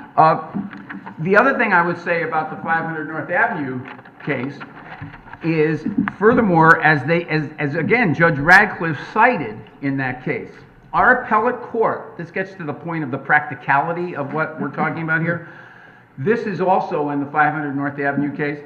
The appellate court of the state of Connecticut, as a matter of public policy, has stated, and I quote, this is from Goodridge versus Zoning Board of Appeals, "A minor lot line adjustment between 2 existing lots whereby no new lot is created does not constitute a subdivision as defined in section 8-18, and thus does not require municipal approval to accept every minor adjustment of the property as a subdivision under 8-18. And the court went on to say, otherwise this would lead to a substantial increase in applications to municipal planning commissions and in land use appeals. That's what we're talking about here. Consistent with the legal authority and the statute, the commission, in consultation with the staff, has the discretion to determine whether under these circumstances a subdivision application is necessary or warranted. That's a different situation than Stratford, where they made a determination, because it was not accompanied by any companion application, that they wanted to deal with it as a subdivision. The Stratford Commission had nothing before it prior to the administrative request for approval of the lot line revision map. And this commission has a full application subject to public hearing in which it can review, in the context of the site plan approval application, the proposed lot line adjustment. And as the Goodrich case says, practicality would dictate that you don't have to bring that forward as a subdivision. Now, to get back to Commissioner Noonan's question, at the time of the last hearing, there was identified by Mr. Proto the fact that one entity, let me do it this way, MTS was an entity of which Mr. Chanella is the principal, that was being the contract purchaser of both 780, and in addition, they were the contract purchaser along with OPB, Old Post Village, of 766.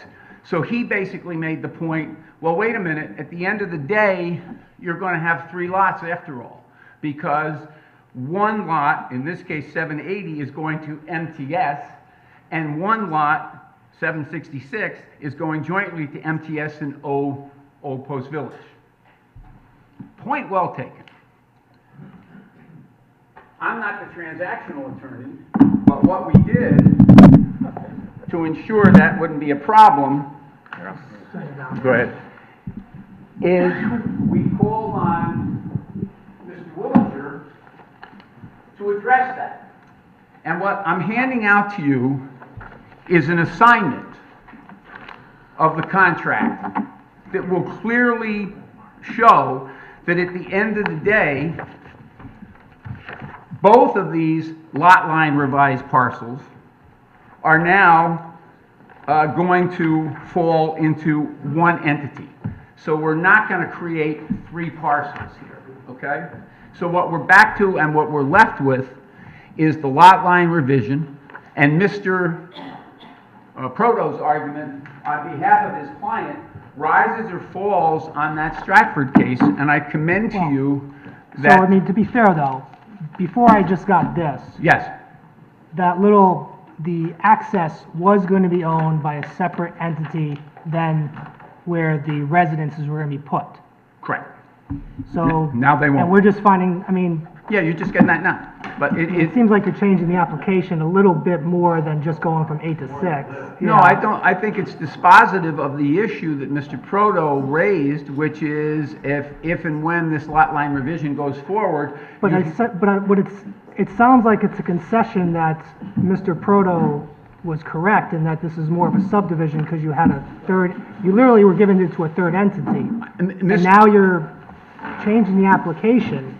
Well, I'm not changing the application. I'm demonstrating that the conveyance has now been modified so that to the extent that Mr. Proto's comments had any relevance, it would fall in that area of the third lot. And what we've done by way of the assignment, which both entities have an absolute right to do, is resolve that. It doesn't. But you're giving this to me, but here's the problem too. I mean, you're giving this to me on a rebuttal. Mr. Proto is not given a chance to look at this, I'm assuming, because he didn't get the chance to the 8 to 6, and I'm getting a shake of the head. So, I have no objection if Mr. Proto wants to respond on the issue of this aspect of the matter. There's no question of that. But it doesn't change the application whatsoever. And I would go. So what is now? Assuming now, let's accept this and go on. Assuming now that you have one entity owning that highlighted up there. Right. So what is now, in your view, the change in the redrawing of the line? You're pushing the lot, well, a lot line revision, if you, for example, the classic neighbors, you have shrubbery. That Right. one side, only one neighbor was maintaining. Mhm. You sell them the 10 by 20 for the shrub line, and Right. you make this simple lot line adjustment. That's, I think, classic. What is the lot line adjustment here? It looks like now, instead of what I would have, instead of taking the whole line, the whole, is that this, from the lot to the street is what, going which way, south? Yeah, we're doing a lot line revision But it's not the whole, No, it's not the whole south property line, it's a little strip. Correct, the portion of Mr. Sterling's property, correct. 766. Okay, so you're saying though that instead of taking what would be the whole of that square, you know, if you take the residence line, you have a square. Right. Instead of taking the whole square, the side and pushing it out to the street, you're taking a third of that and pushing it out. That's the revision. And what I'm saying that is, yes, and what I'm saying more importantly is, today, you have two parcels. You have 766 and you have 780. At the end, if this transaction goes forward, you are still going to have two parcels, 766 and 780. It is just that the lot line Now. has been adjusted. And if you look at, I don't care if you look at the Stratford case, I don't care if you look at 8-18, I don't care if you look at the, But your proposal in the Stratford case was not that, it was that the commission didn't get a chance to review the matter in the guise, well, not the guise, in the context of a subdivision or even in a special permit to make a decision. 8-26 gives a planning and zoning commission discretion to determine whether or not a division of land constitutes a subdivision or not. In the Stratford case, the administrator referenced the matter to the commission, and the commission, exercising their discretion, determined they wanted to treat it as a subdivision. Okay. And Judge Radcliffe said, hey, they have a lot of discretion to decide whether they want to treat it as a subdivision. I'm going to sustain their decision. That's what the Stratford case stood for. The distinction about the Stratford case was, in fact, that there was no companion application. There was no document that was in front, what one implies is that they wanted to do something in Stratford with regard to the property, but they figured they'd get the lot line revision out of the way first. And the commission said, no, we want to know what you want to do. But you're saying in this instance, we could take up what could be a subdivision matter in a special permit context? You can make a decision, no, I wouldn't say quite that way. You can make a decision whether this can be treated as a lot line revision because you have that discretion. And in this case, where you have the full plethora of the application in front of you, the practical approach here would be to deal with it as a lot line revision. So, there's also been some discussions with regard to precedent, okay? Let me address the precedent statement. There's concerns expressed that other post road properties and homeowners can have the opportunity to somehow engage in a situation where you could create a DRD and a multifamily development. I would point out the following. Section 10.6.5 requires a minimum of 1 acre for a change of zone to the design residence district. For even a 2-lot subdivision, you would be required to have a 50-foot of road frontage to create this. So whether it's 720 Old Post Road or whatever, you have to you would have to deal with that by somehow creating a nonconformity with either your existing lot area or with your structure that is located on the property. The bottom line again is, and this is another thing you can discuss with staff in work session, is that the subject property at 780 Old Post Road is the only remaining parcel that meets the requirements of the design residence district for that zone.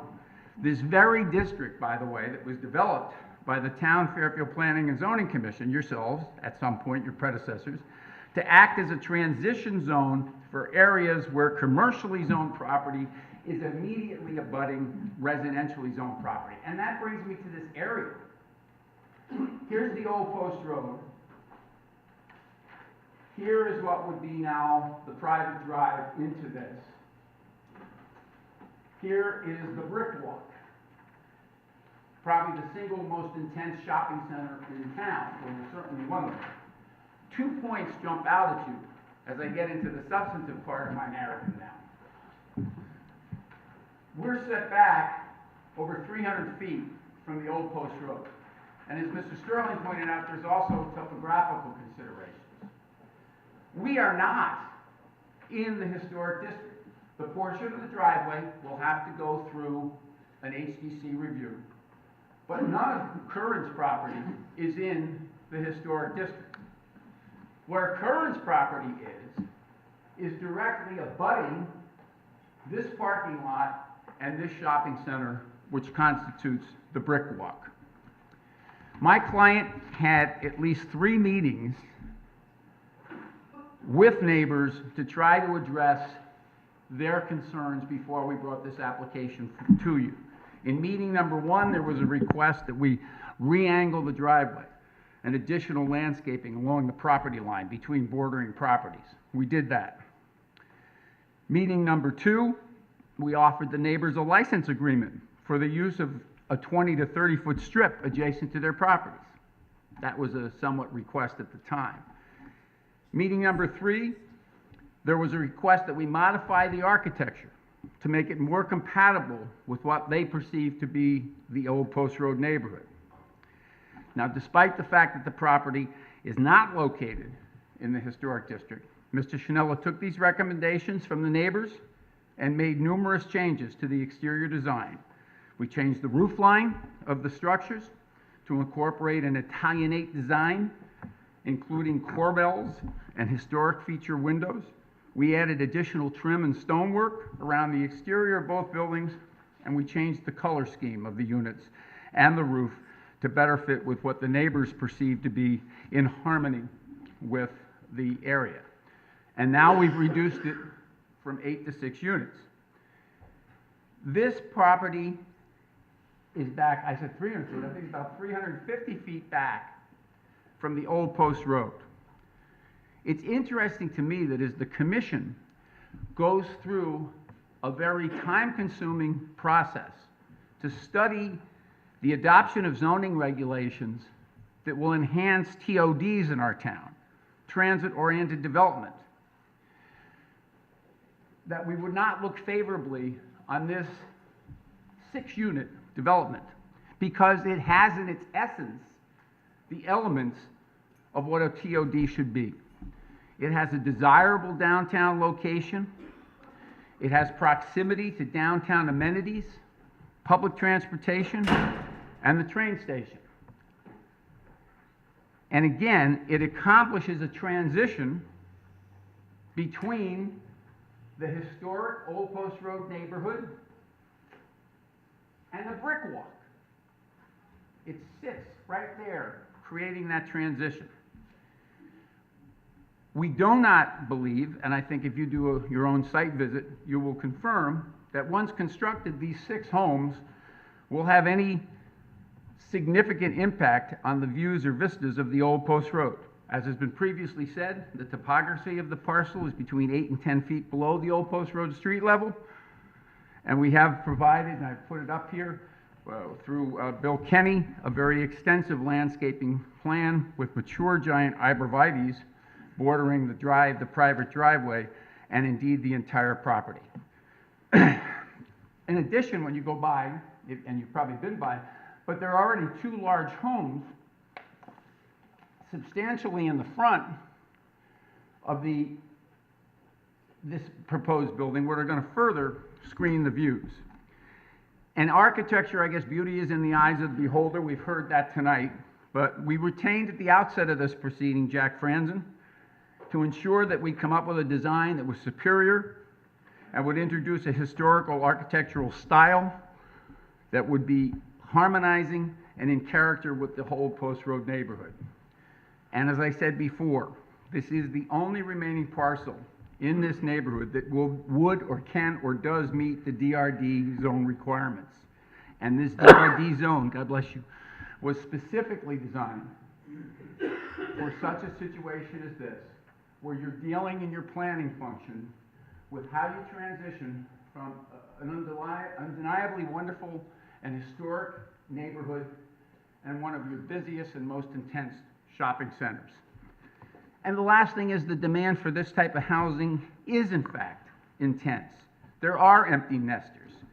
And the recent experiences of that Southport development and how quickly those 16 units sold out is indicative of that pent-up demand. A few words about traffic.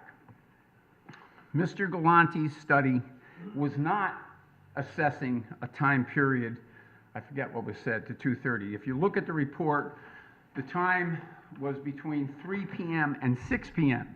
that volumes were measured, base volumes on the Old Post Road. Certainly well within the period of the school dismissal that was referred to. The traffic study also indicates that the added number of vehicles during the 2 daily peak periods will be a total of 4 vehicles. You will form your own conclusions.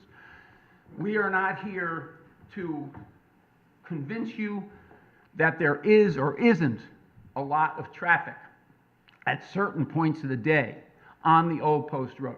What we are here to ask you to consider and hopefully convince you is that four vehicle trips during those peak hours will not have any impact with regard to that existing condition. Mr. Spears' traffic report states, and I quote, "We generally concur with F.P. Clark Traffic Access and Impact Study with regard to volume of development and capacity/level of service."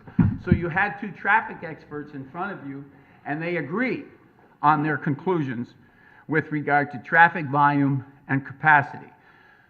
Mr. Spears' concern involved the interlocking lefts with regard to the driveway egress. And we've previously said, and I would state again, that we agree to a condition of approval that would restrict the egress to no left turn.